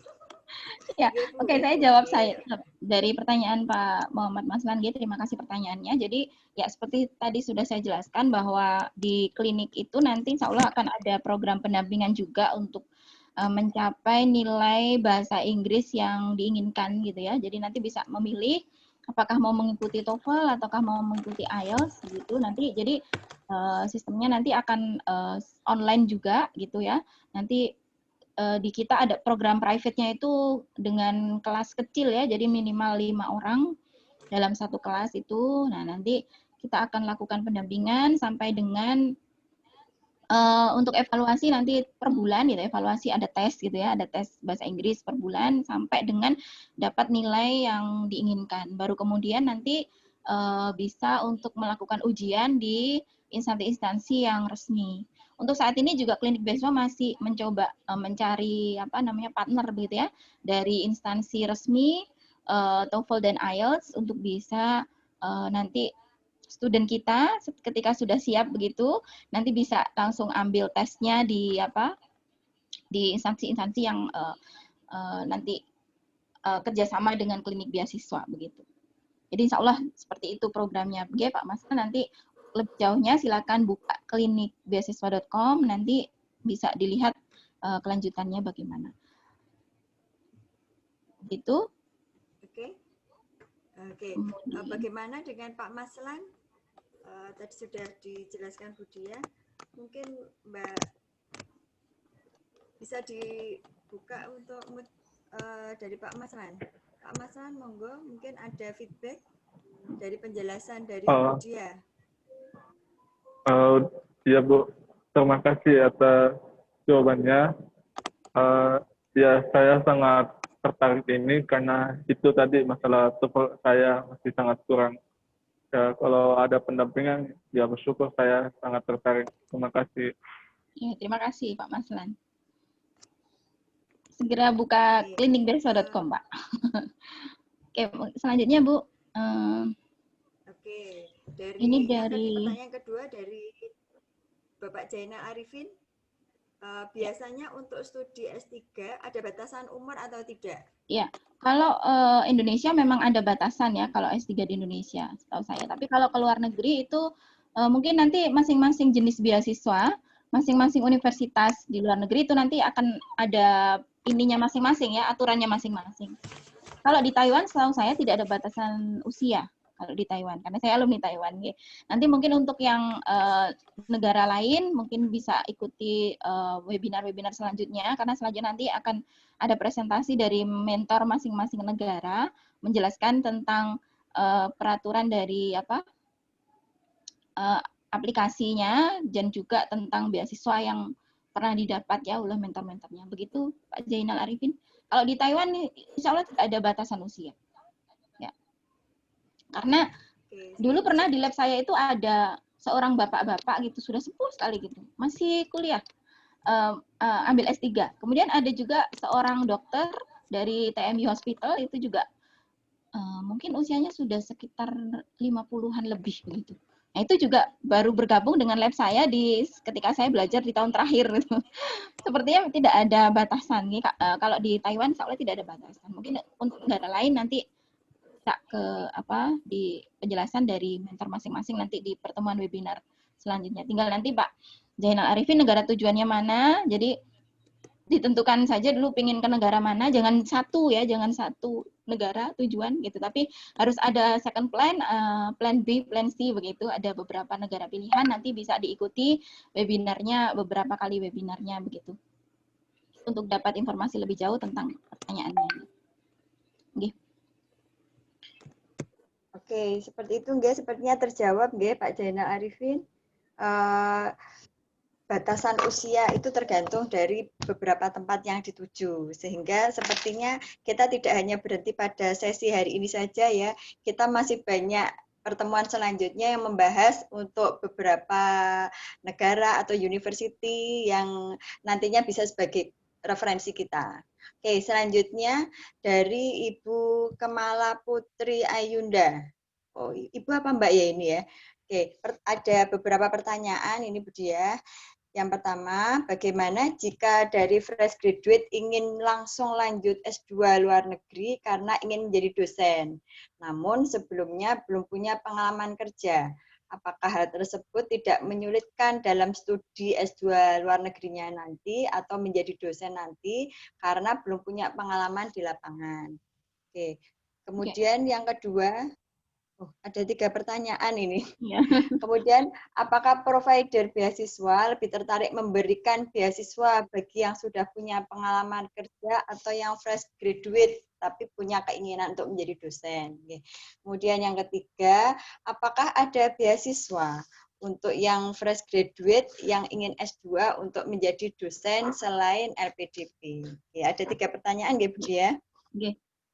Terima kasih Ibu. Saya beli ini mungkin adik gitu ya. Mbak ini kayaknya, Mbak Kemala Putri. Mbak Kemala Putri ya. Jadi bagaimana jika fresh graduate ingin lanjut S2 luar negeri, sebelumnya belum punya pengalaman. Jadi untuk aplikasi luar negeri itu gini, masing-masing universitas itu mereka punya apa ya istilahnya requirement gitu ya untuk bisa apply ke universitas yang dituju. Dan nanti bagaimana proses seleksinya itu nanti adalah ranking. Jadi di ranking nilainya dari dokumen yang dimasukkan, dari dokumen-dokumen yang dimasukkan, kemudian dari hasil tes wawancara. Biasanya kalau luar negeri ada wawancara, kalau di Taiwan itu melalui webcam begitu ya. Kalau yang di negara lain saya kurang tahu bagaimana. Nanti kembali lagi ke mentornya yang cerita ya di negara masing-masing. Kalau di Taiwan itu melalui webcam untuk wawancaranya, jadi untuk ngetes bahasa Inggrisnya, kemudian untuk ngetes study plan-nya, rencana studi kamu tuh apa, tahun pertama mau ngapain, kedua, ketiga mau ngapain, gitu ya, pengen cari supervisor yang seperti apa, seperti itu. Atau bisa juga melalui seperti Taiwan yang datang ke Indonesia, ada on-site interview, seperti itu ya, cara untuk aplikasinya. Selain online aplikasi ada wawancara. Nah, itu nanti dari semua data itu nanti akan dimasukkan database reviewer ya di universitas. Ini pengalaman saya waktu masih bantu di TMU dulu waktu masih di sana. Jadi masuk ke database reviewer di sana. Kemudian masuk ke masing-masing fakultas. Nah, di masing-masing fakultas itu nanti akan meranking. Jadi kita tidak tahu nanti nanti saya ranking berapa, tidak tahu gitu. Nah, dari ranking itu nanti akan disesuaikan dengan jumlah kursi yang ada. Jadi misalnya fakultas kedokteran ada 30 kursi. Oh, berarti nilai dari ranking 1 ke 30 otomatis masuk. Seperti itu. Nah, jadi di sini Mbak Kemala Putri, jadi mungkin kita dari awal yang harus benar-benar kita pegang itu adalah positive thinking. Ya, positive thinking, kita ingin berbuat baik, intinya melanjutkan pendidikan, ya, melanjutkan pendidikan ke luar negeri, misalnya ke luar negeri, kalau dalam negeri di dalam negeri, begitu, sambil yaitu berusaha untuk aplikasi, untuk apply. Gitu. Dan seperti tadi sudah saya katakan bahwa apply jangan di satu negara, tapi beberapa negara. Beberapa negara, ya, kita apply beberapa negara, atau satu negara dengan beberapa beasiswa. Gitu. Jadi akan menambah lebih banyak persentase kita untuk setidaknya nyantol di salah satunya lah, gitu. Nah, ini kalau pengalaman kerja kemudian itu tidak maksudnya kita tidak bisa menentukan apakah orang yang berpengalaman kerja akan lebih banyak diterima. Kita tidak bisa seperti itu, gitu. Karena kita tidak tahu yang apply itu seperti apa. Jangan-jangan yang apply untuk tahun ini jurusannya yang Mbak Kemala Putri mau ternyata semuanya fresh graduate, kan kita nggak tahu, gitu. Nah, biasanya tapi memang ada beberapa persyaratan yang diutamakan, ya. Kalau di TMU sendiri itu biasanya pertama kali itu yang dilihat itu adalah CV-nya. Ya, CV, di situ dilihat pengalaman akademiknya, tidak hanya apakah sudah bekerja atau belum, tapi juga pengalaman organisasi yang pernah diikuti itu juga masuk pertimbangan. Kemudian publikasi, walaupun itu masih jurnal nasional, itu juga masuk dalam pertimbangan. Intinya who knows, gitu, kita nggak tahu, ya, kita nggak tahu posisi kita itu nanti di saat aplikasi itu seperti apa. Jadi itu nanti sekali lagi sangat tergantung dari ketersediaan kursi, ya, dan juga sangat tergantung dari aplikan. Karena kalau kita apply ke universitas luar negeri itu saingannya adalah aplikan seluruh dunia, gitu. Nah, ini yang paling penting kita miliki adalah ya sudah kita berniat baik untuk meningkatkan kualitas diri kita, keilmuan kita, ya, bismillah, untuk kemaslahatan umat, begitu, kita ikuti prosesnya. Ya, kan kalau kita nggak ikut proses, kita nggak akan tahu hasilnya, kan begitu. Nah, itu Mbak Kemala untuk pertanyaan pertama. Kemudian, apakah provider beasiswa lebih tertarik memberikan beasiswa yang sudah berpengalaman kerja? Nah, ini juga tergantung dari tadi aplikannya lagi, ya, dari aplikannya. Kemudian jadi kalau beasiswa itu ya selama kita memenuhi persyaratan, semua persyaratan yang diminta oleh beasiswa itu kita punya, apply saja. Tidak usah ragu, bismillah apply gitu. Dan sekali lagi, jangan hanya satu jenis beasiswa, tapi beberapa macam beasiswa. Ya, itu bisa di-apply, ya, untuk tadi plan B, plan C, dan selanjutnya. Kemudian, apakah ada beasiswa untuk yang graduate, yang NS2 jadi dosen? Nah, ini begini. Jadi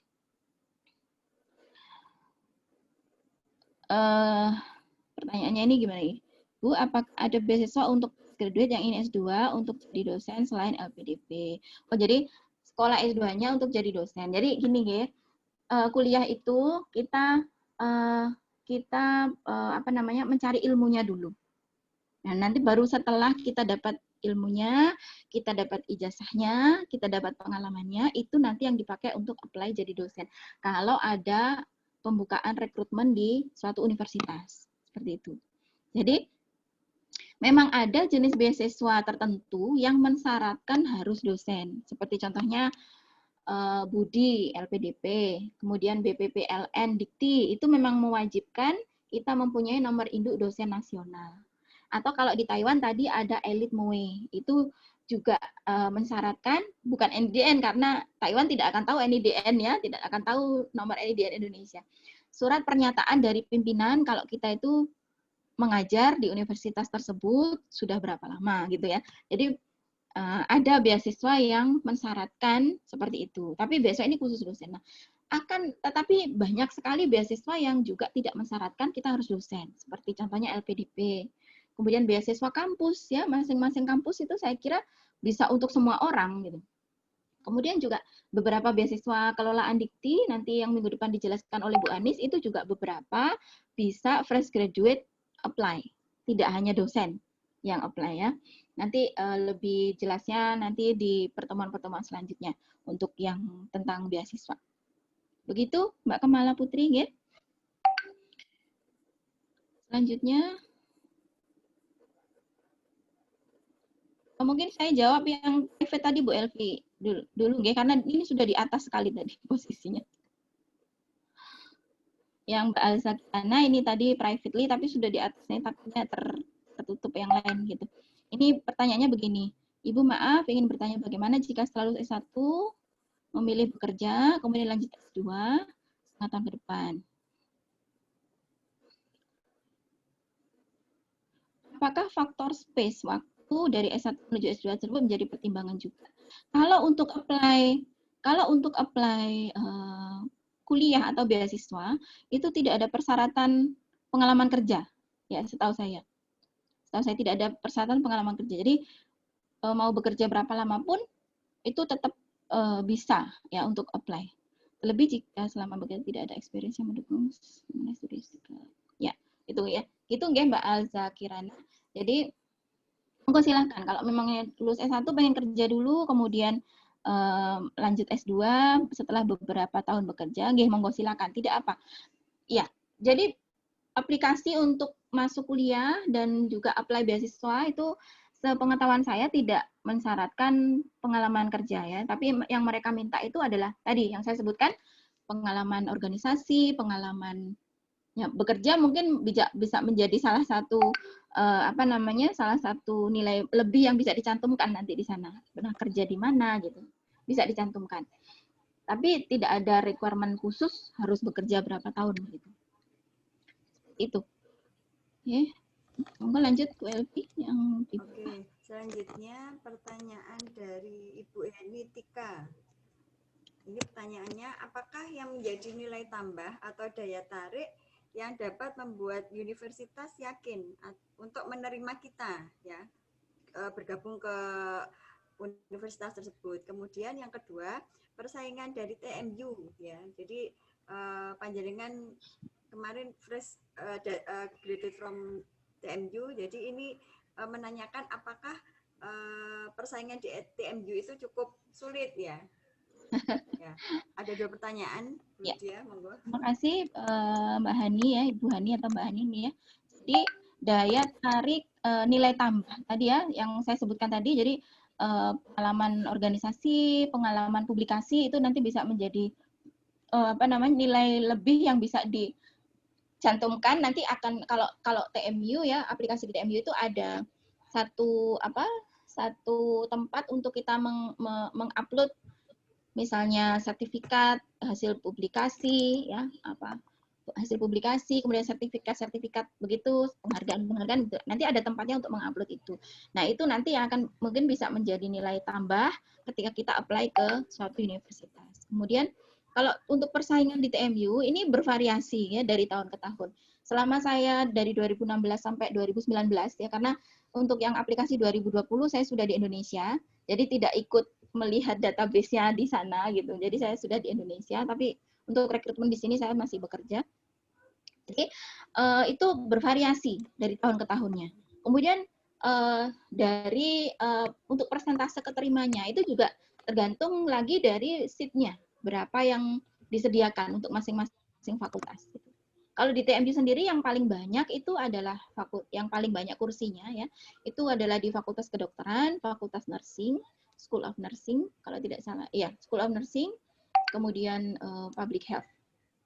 Ya Public Health itu cukup banyak kursinya ya, tiap tahun itu sebenarnya ada sekitar 20-30 kursi ya untuk semua departemen di fakultas tersebut. Untuk international program, untuk international student ya. Nah kalau untuk fakultas-fakultas yang lain seperti fakultas, nanti bisa dibuka websitenya TMU ya. TMU ada 13 college ya, 13 fakultas. Itu jumlahnya pasti di bawahnya. Nah selain itu juga ada beberapa profesor yang memang titip ke saya gitu secara private. Kalau lab beliau itu membutuhkan student. Beliau ada grant membutuhkan student untuk membantu beliau menyelesaikan grant tersebut ya publikasinya, yaitu beliau biasanya open seat itu biasanya titip ke saya. Ini kalau kemarin sudah mengikuti grup Telegram kita ya, grup Telegramnya Solusi Beasiswa itu sudah saya share di sana profesor-profesor di Taiwan di TMU yang sedang open seat gitu ya, nanti langsung cus ke beliau itu nanti sudah dapat supervisor biasanya di online aplikasinya nanti akan membantu gitu. Seperti itu, Mbak Ani. Oke. Selanjutnya, Selanjutnya pertanyaan dari Bapak Ainu Zamrudiana. Ya. Bapak apa Ibu nggih niki? Apakah boleh di-share profil mentor untuk pendampingan Oke. IELTS? profil mentor pendampingan. Semua mentor nanti kita masukkan ke website ya, Bapak atau Ibu ini ya. Nanti bisa klik ini sementara untuk websitenya memang masih dalam perbaikan. Insya Allah untuk minggu depan nanti mentor-mentor sudah di-share di websitenya. Nanti jadi bisa klik satu-satu masing-masing negara. Insya Allah seperti itu. Yeah. Oke, berarti nanti bisa langsung dilihat di website nggih. Ya, bisa lihat di websitenya.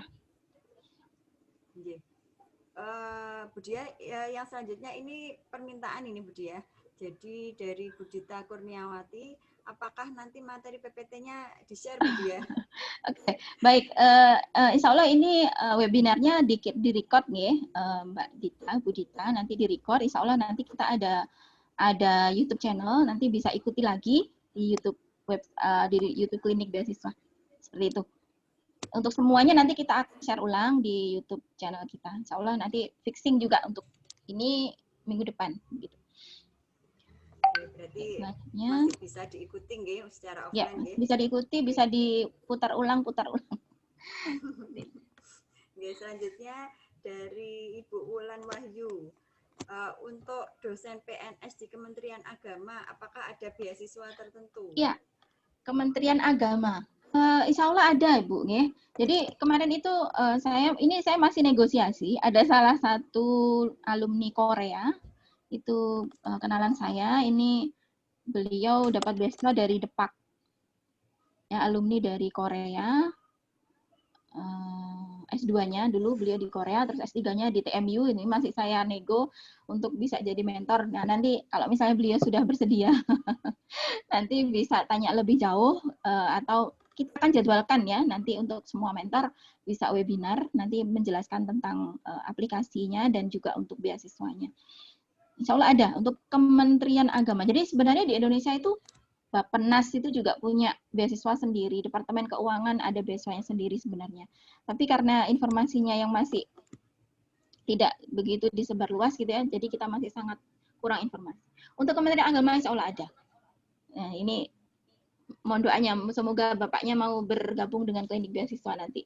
Sehingga Bu Wahyu nanti, Bu Wulan Wahyu ya, ini nanti bisa berhubungan dengan beliau langsung. Oke, luar biasa. Ternyata fasilitas untuk studi lanjut itu banyak sekali ya, banyak kesempatan untuk kita.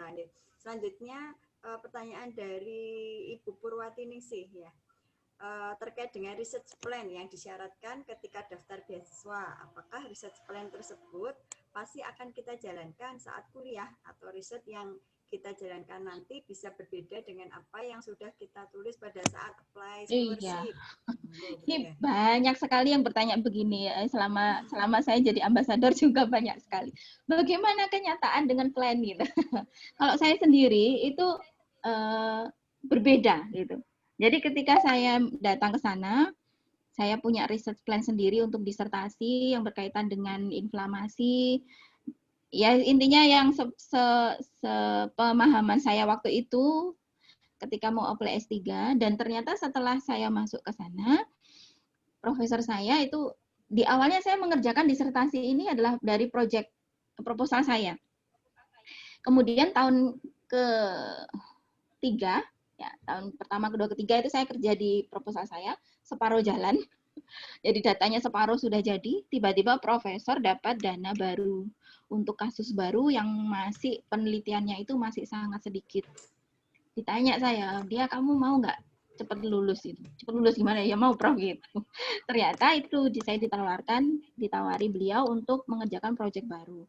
Proyek kamu yang inflamasi tetap jalan, tapi ini coba kamu pelajari gitu. Akhirnya ternyata seiring berjalan 1 tahun saya bekerja di 2 proyek, kok lebih menarik proyek yang baru. Akhirnya saya lanjutkan ke proyek yang baru sampai saya lulus.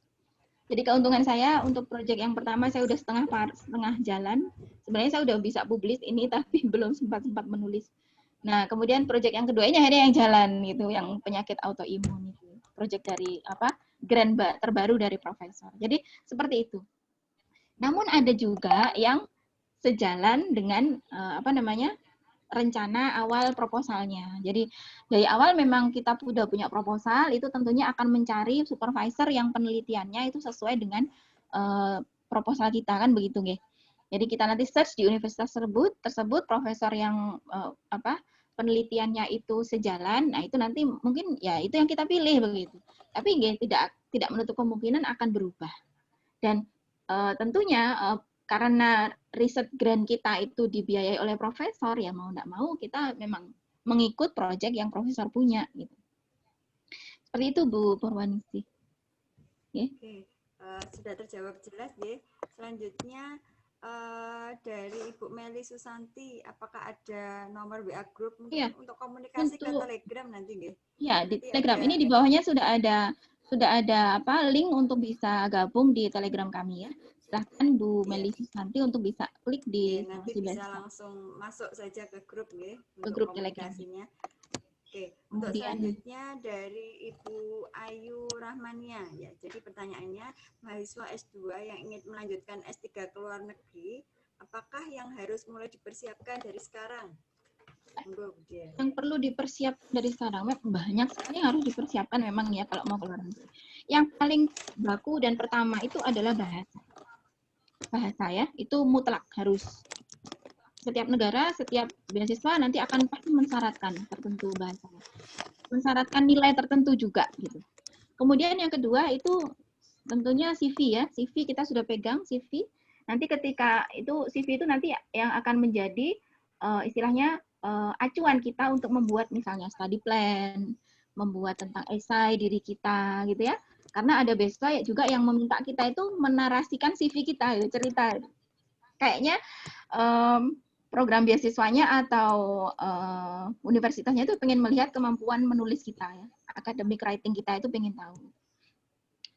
Nah, untuk bahasa Inggris yang ada academic writing itu di IELTS ya, itu ada academic writing bagaimana cara menulis yang dengan bahasa akademik bahasa Inggris. Nanti bisa belajar melalui IELTS kalau ingin belajar writing. Gitu. Kemudian apalagi ya, dokumen-dokumen mungkin mulai dikumpulkan juga sertifikat-sertifikat yang kita dapat, kemudian sertifikat penghargaan, kemudian apalagi ya, mungkin ya nyicil menulis gitu ya. Karena satu, untuk yang bahasa ini tidak bisa seperti saya jelaskan tadi, tidak bisa dalam waktu yang didapat dalam waktu yang singkat gitu. Melalui proses yang panjang ya kalau bahasa ini sampai dengan dapat nilai yang diinginkan gitu ya. Dan biasanya untuk luar negeri itu aplikasi untuk pendaftaran sekarang itu biasanya untuk masuk tahun depan. Nah, jadi biasanya kalau contohnya TMU ya itu tahun 2020 ini sudah masuk mahasiswanya di bulan September gitu. Nah, nanti mulai bulan Oktober sudah mulai buka aplikasi untuk tahun ajaran 2021. Jadi sekarang untuk TMU itu sudah mulai aplikasi untuk masuk tahun 2021 sampai dengan bulan Februari. Ini sekarang masih open aplikasi kalau mau coba ke TMU. Bisa nanti dibuka saya nanti mungkin bisa share di klinik beasiswa solusi beasiswanya ya untuk TMU. Di sana ada open aplikasi untuk masuk ke TMU sampai bulan Februari insya Allah nanti ya. Ya, seperti tadi Taiwan ada beasiswa kampus, ada beasiswa pemerintah Taiwan gitu. Begitu?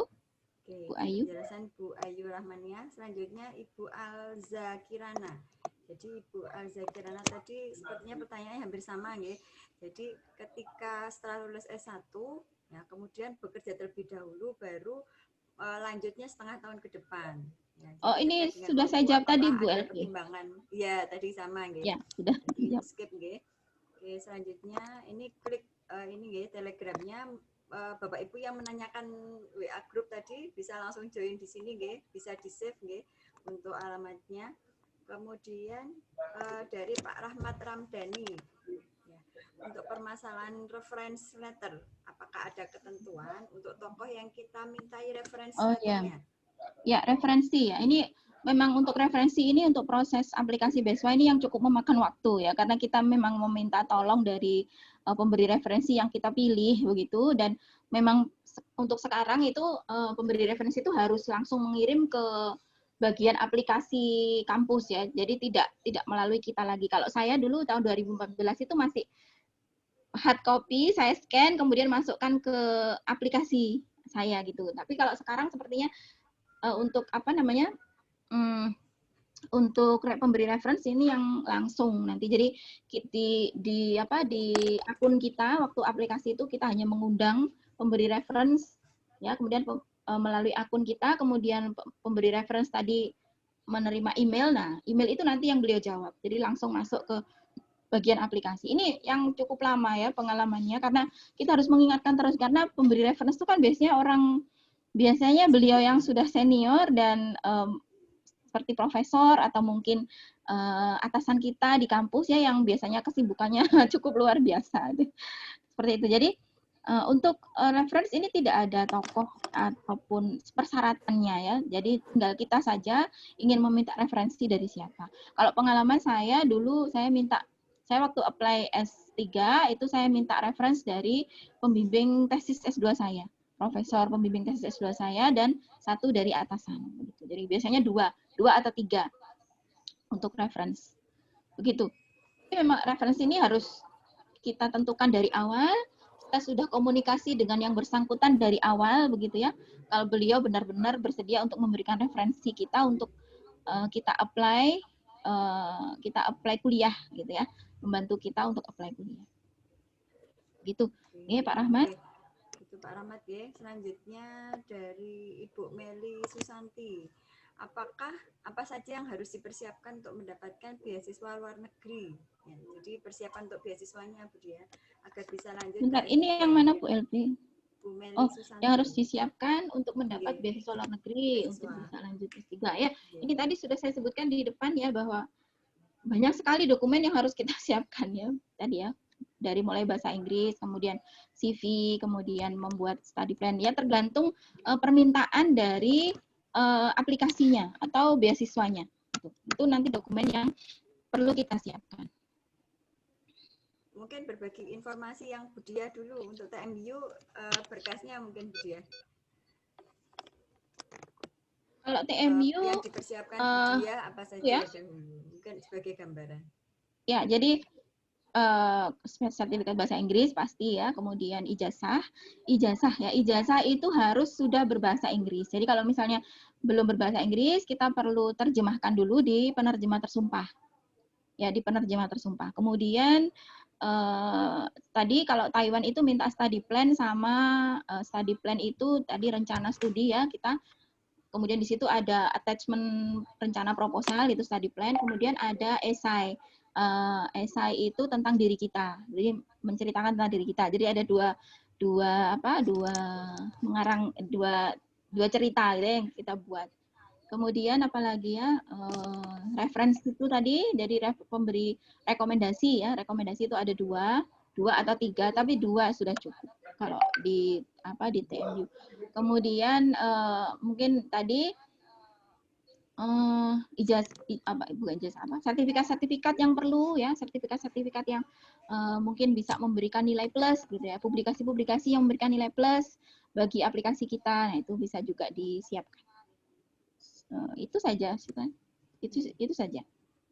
Dan juga mungkin disiapkan Skype account untuk webcam interview seperti itu. Punya Skype account, biasanya secara umum untuk interview itu melalui Skype atau webcam. Itu untuk kurang lebihnya yang diperlukan ya Bu Dia, yang di TMU. Mungkin untuk ya kurang lebihnya yang universitas yang lain mungkin juga ada perbedaan, tapi nggak terlalu banyak mungkin ya sekitarnya. Ya. Selanjutnya untuk dari Pak Merdiso Rifandi, saya sudah mendapatkan LOE ya, kemudian program PhD dari Madinah International University Malaysia awal 2020. Namun terkendala karena pandemik ya, LOE-nya berlaku sampai Februari 2021. Apakah ada beasiswa yang bisa saya apply untuk ini, Bu?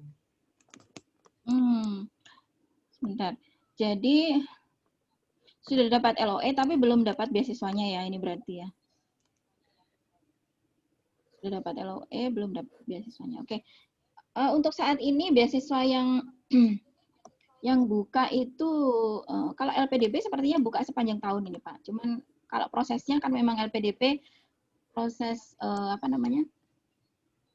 proses aplikasinya itu atau proses ininya ya seleksinya itu ada jadwal-jadwalnya gitu. Jadi saya juga kurang hafal bagaimana LPDP, tapi kalau coba daftar ke LPDP saja, buka ke websitenya LPDP, kemudian dilihat apakah universitasnya ini masuk di listnya LPDP. Karena LPDP tidak semua universitas masuk. Dilihat di sana. Kalau untuk dari Malaysia mungkin ini sudah mepet ya Februari ya. Iya, sudah mepet Februari. Kurang yakin saya kalau ini sekarang mulai urus beasiswanya, apakah ada beasiswa yang buka saat ini. Ya, itu Pak Mardeko. Mohon maaf. Itu yang mungkin bisa saya ini sampaikan. Oke, itu selanjutnya dari Pak Muhammad Maslan. Bapak Maslan bertanya lagi nih dia. Untuk masalah dokumen yang di-apply harus dalam bahasa terjemah, apakah di program ini ada penerjemah dokumen? Oh ya. Program ini mungkin apa klinik ini gitu?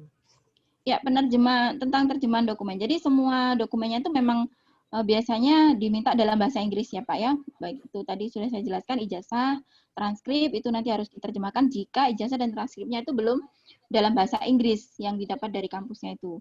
Nanti harus diterjemahkan di penerjemahan tersumpah. Nanti insya Allah kita juga ada bisa bantu ya untuk penerjemah tersumpah. Kita ada list penerjemah tersumpah seluruh Indonesia. Jadi nanti untuk Bapak Ibu yang dari manapun nanti bisa menghubungi penerjemah tersumpah terdekat begitu. Nanti kita akan share pada website gitu. Di website nanti bisa ke sana. Bu Elvi mungkin saya jawab yang private dulu ya, di atas ini ada yang secara private ke saya. Oke, yang private nggih. Ini dari Bu Nurul Kodriyati ya. S2. Oh, ini Bu Nurul Kodriyati, ini salah satu mentor kita ya.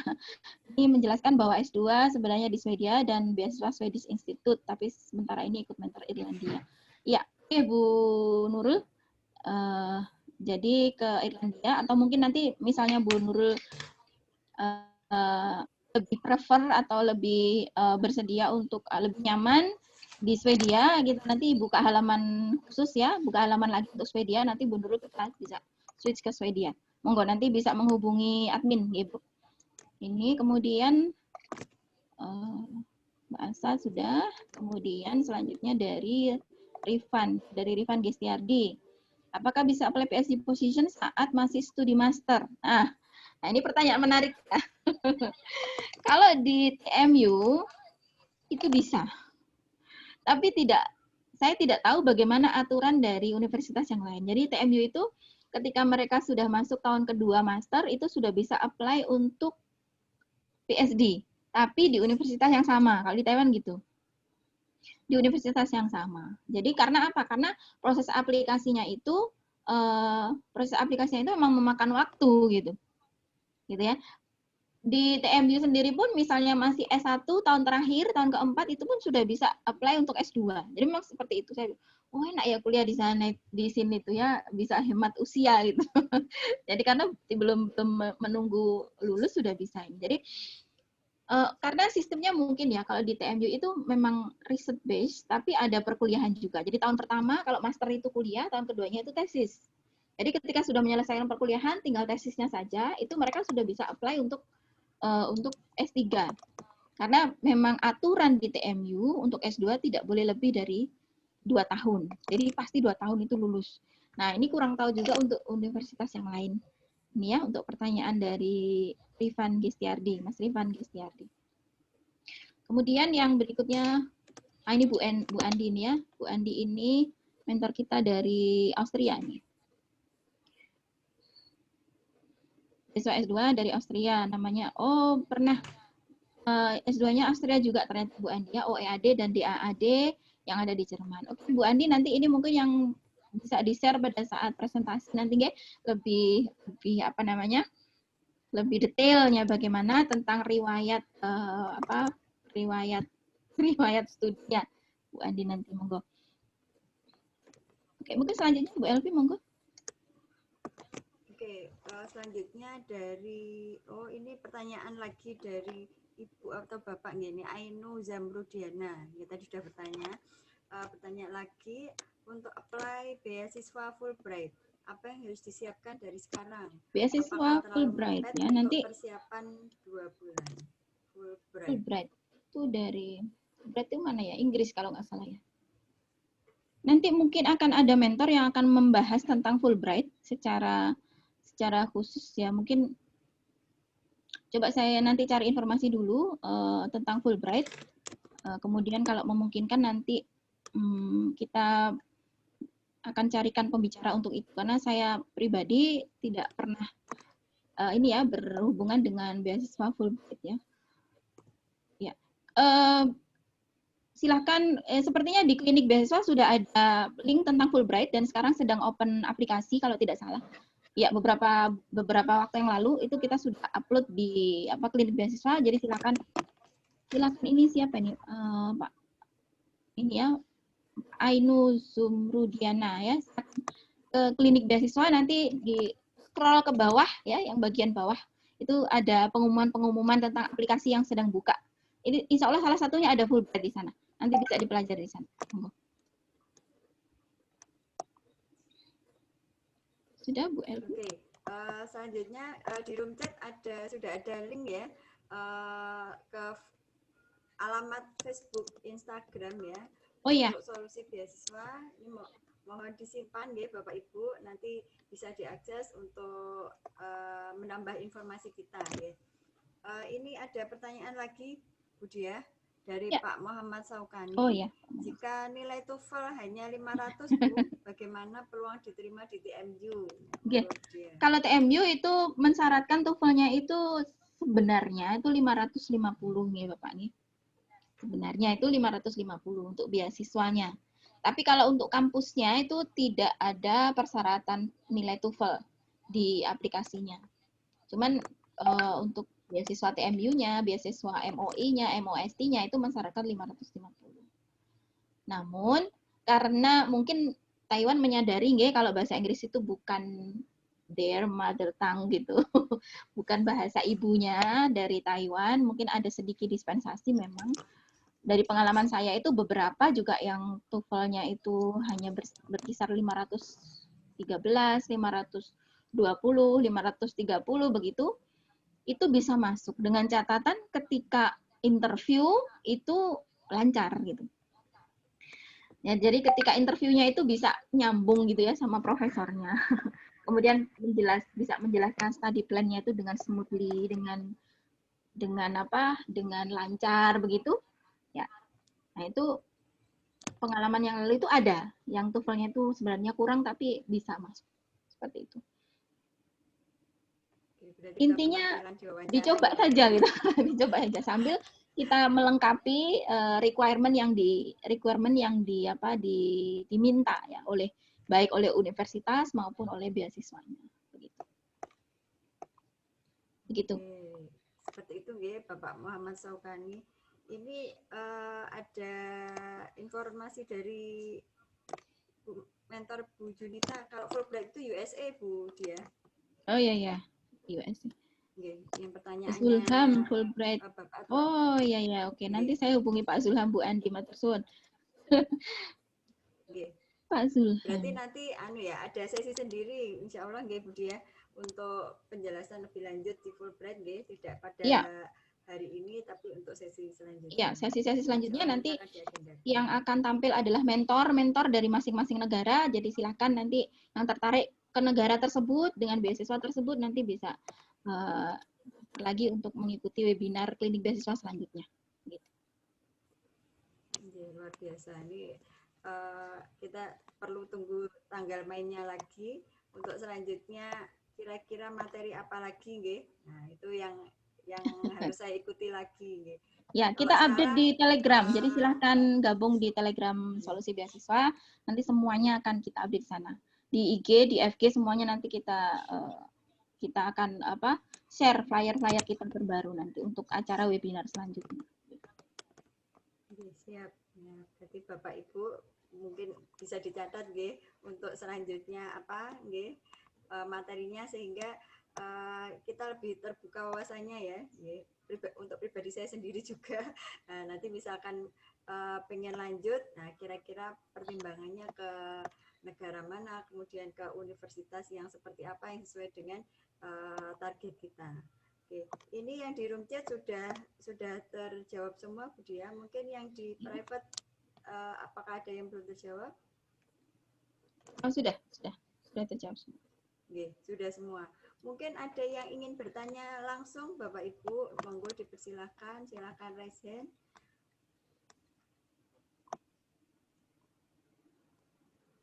Mungkin apakah ada lagi yang perlu ditanyakan atau mungkin mengklarifikasi dari pertanyaan yang diajukan tadi, ada yang belum puas ya, ada yang belum clear.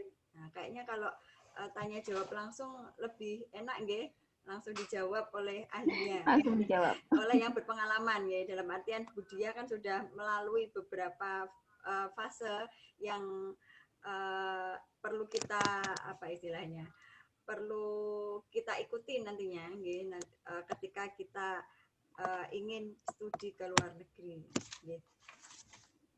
Mungkin ada lagi? Oke, kalau tidak ada, bagaimana Bu Dia? Mungkin perlu dibacakan kesimpulan? Ya, monggo. Kalau ada kesimpulan, Bu Elvi bisa dibacakan. Oke. Seperti yang disampaikan Bu Dia tadi, ketika studi lanjut ke luar negeri, jadi mungkin awalnya karena beberapa aturan, jadi banyak sekali aturan ya, apalagi kalau yang Bapak Ibu sudah bekerja sebagai dosen, nah ini syarat minimal. Kalau dulu waktu zaman saya itu harus S2, jadi semua berbondong-bondong untuk sekolah S2. Selanjutnya yang tahun 2017, nah ini syarat minimalnya jadi S3. Nah, jadi bingung, termasuk saya juga bingung ini nanti lanjut kemana. Ya, jadi syarat minimal S3 sehingga mau tidak mau, suka tidak suka, nah, kita pun juga harus ikut aturan ini. Jadi pilihannya apakah kuliah di dalam negeri ataukah kuliah di luar negeri ya. Jadi kalau dari beberapa teman yang kuliah di dalam negeri kayaknya kosnya juga banyak Jadi mau konsul atau mau disertasi saja mengeluarkan banyak biaya. Kalau di luar negeri kayaknya banyak sekali beasiswa ya, seperti yang disampaikan Bu Dia tadi, baik itu beasiswa dari pemerintah Indonesia ataupun dari universitasnya sendiri ataukah pemerintahan dari tempat kita tuju ya. Jadi banyak sekali ya. Kemudian tidak hanya karena aturan tadi, tapi ketika kita mengikuti atau kita studi lanjut ke luar negeri, nah otomatis jejaring kita pun akan semakin luas ya. Mungkin kalau Bu Dia Kediri awalnya temannya di Kediri semua, di Madiun semua Bu Dia. Kemudian selanjutnya di Brawijaya, mungkin di Indonesia dan sekitarnya, Jawa Timur dan sekitarnya. Tapi ketika kita ke luar negeri, maka teman kita pun juga akan lebih banyak, jejaringnya lebih luas ya, sehingga jejaring itu tidak berhenti pada saat ini saja, tapi setelah lulus pun ternyata juga ada ikatan. Nah, saya juga baru tahu ini, tapi saya juga tahu kalau Bu Dia itu risetnya, nah itu tidak hanya di lokal, tapi lebih kembali ke profesornya. Jadi semacam ada ikatan dengan institusi kita yang sebelumnya. Jadi ini luar biasa, sehingga ketika kita mau mengajukan peningkatan jabatan akademik, nah ini akan lebih support ya. Jadi penilaian jabatan akademik untuk peningkatan jenjang karir, nah ini sangat support ya. Jadi ketika kita mau publikasi itu bukan akan lebih mudah karena linknya pun juga akan jelas ya. Oke, kemudian banyak sekali fasilitas beasiswa ya, seperti yang disampaikan Bu Dia tadi baik itu untuk SPP-nya, biaya hidupnya. Jadi mungkin kita akan sedikit biaya yang dipersiapkan tidak sebanyak yang kita bayangkan. Mungkin kok luar negeri itu banyak. Mungkin ketika kita memilih beberapa beasiswa, ya makanya klinik ini nanti kita bisa bergabung untuk lebih detail, ya. Bagaimana kita bisa dapat beasiswa yang terbaik, ya. Kalau Budiha tadi sudah dapat SPP, biaya hidup juga dapat asuransi, kemudian dapat fasilitas ruangan khusus, kemudian dapat fasilitas lab. Nah, fasilitas lab pun masih bisa dinikmati sekarang sama oleh Budiha, ya. Jadi beberapa sel, ya, itu masih ada di sana, kalau saya dapat informasi dari Budiha. Jadi luar biasa, jadi tidak hanya berhenti ketika kita lulus, tapi ternyata ada ada hal lain, ya, ada kelanjutannya yang itu sangat bermanfaat untuk kita, untuk jenjang karir kita selanjutnya. Kemudian ada beberapa keluhan, ya, terkait dengan terlambatnya informasi. Pengennya sekarang, cari informasinya sekarang, oh ternyata kurang sedikit lagi ditutup. Nah, itu karena mungkin informasi kita kurang banyak, ya. Jadi di klinik ini insya Allah karena mentor-mentornya yang ada di sini itu dari beberapa lulusan dari beberapa universitas, ya. Jadi nanti kita akan lebih banyak ilmu yang akan kita dapatkan. Kira-kira universitas mana nanti yang akan kita tuju, ya, sesuai dengan keinginan kita, sesuai dengan bidang kita. Oke, mungkin itu kesimpulan yang bisa saya sampaikan, ya. Kurang lebihnya mohon maaf, ya. Semua pertanyaan sudah terjawab yang ada di chatroom, kemudian di chatroom pun juga sudah disampaikan link untuk Instagram, Facebook, kemudian Telegram. Monggo untuk akses langsung ke sana, ya, untuk informasi yang lebih detail. Kalau ingin tanya jawab langsung dengan pematerinya, berarti panjenengan harus mengikuti klinik selanjutnya. Kami tunggu untuk Bapak Ibu bergabung lagi di klinik webinar klinik selanjutnya dengan pemateri yang tidak kalah luar biasanya, dari saat ini. Jadi beliau-beliau ini adalah lulusan dari universitas-universitas luar negeri yang sangat baik, ya, yang nantinya bisa kita jadikan referensi, ya, ketika kita mau untuk studi lanjut ke luar negeri. Terima kasih atas kerjasamanya. Terima kasih Budiha atas materinya yang luar biasa. Terima kasih Bapak Ibu peserta webinar pada hari ini. Mohon maaf apabila ada kesalahan kata atau tadi ada kesalahan teknis di awal yang tidak saya sengaja. Terima kasih atas kerjasamanya. Saya tutup untuk webinar kali ini. Assalamualaikum warahmatullahi wabarakatuh. Waalaikumsalam warahmatullahi wabarakatuh.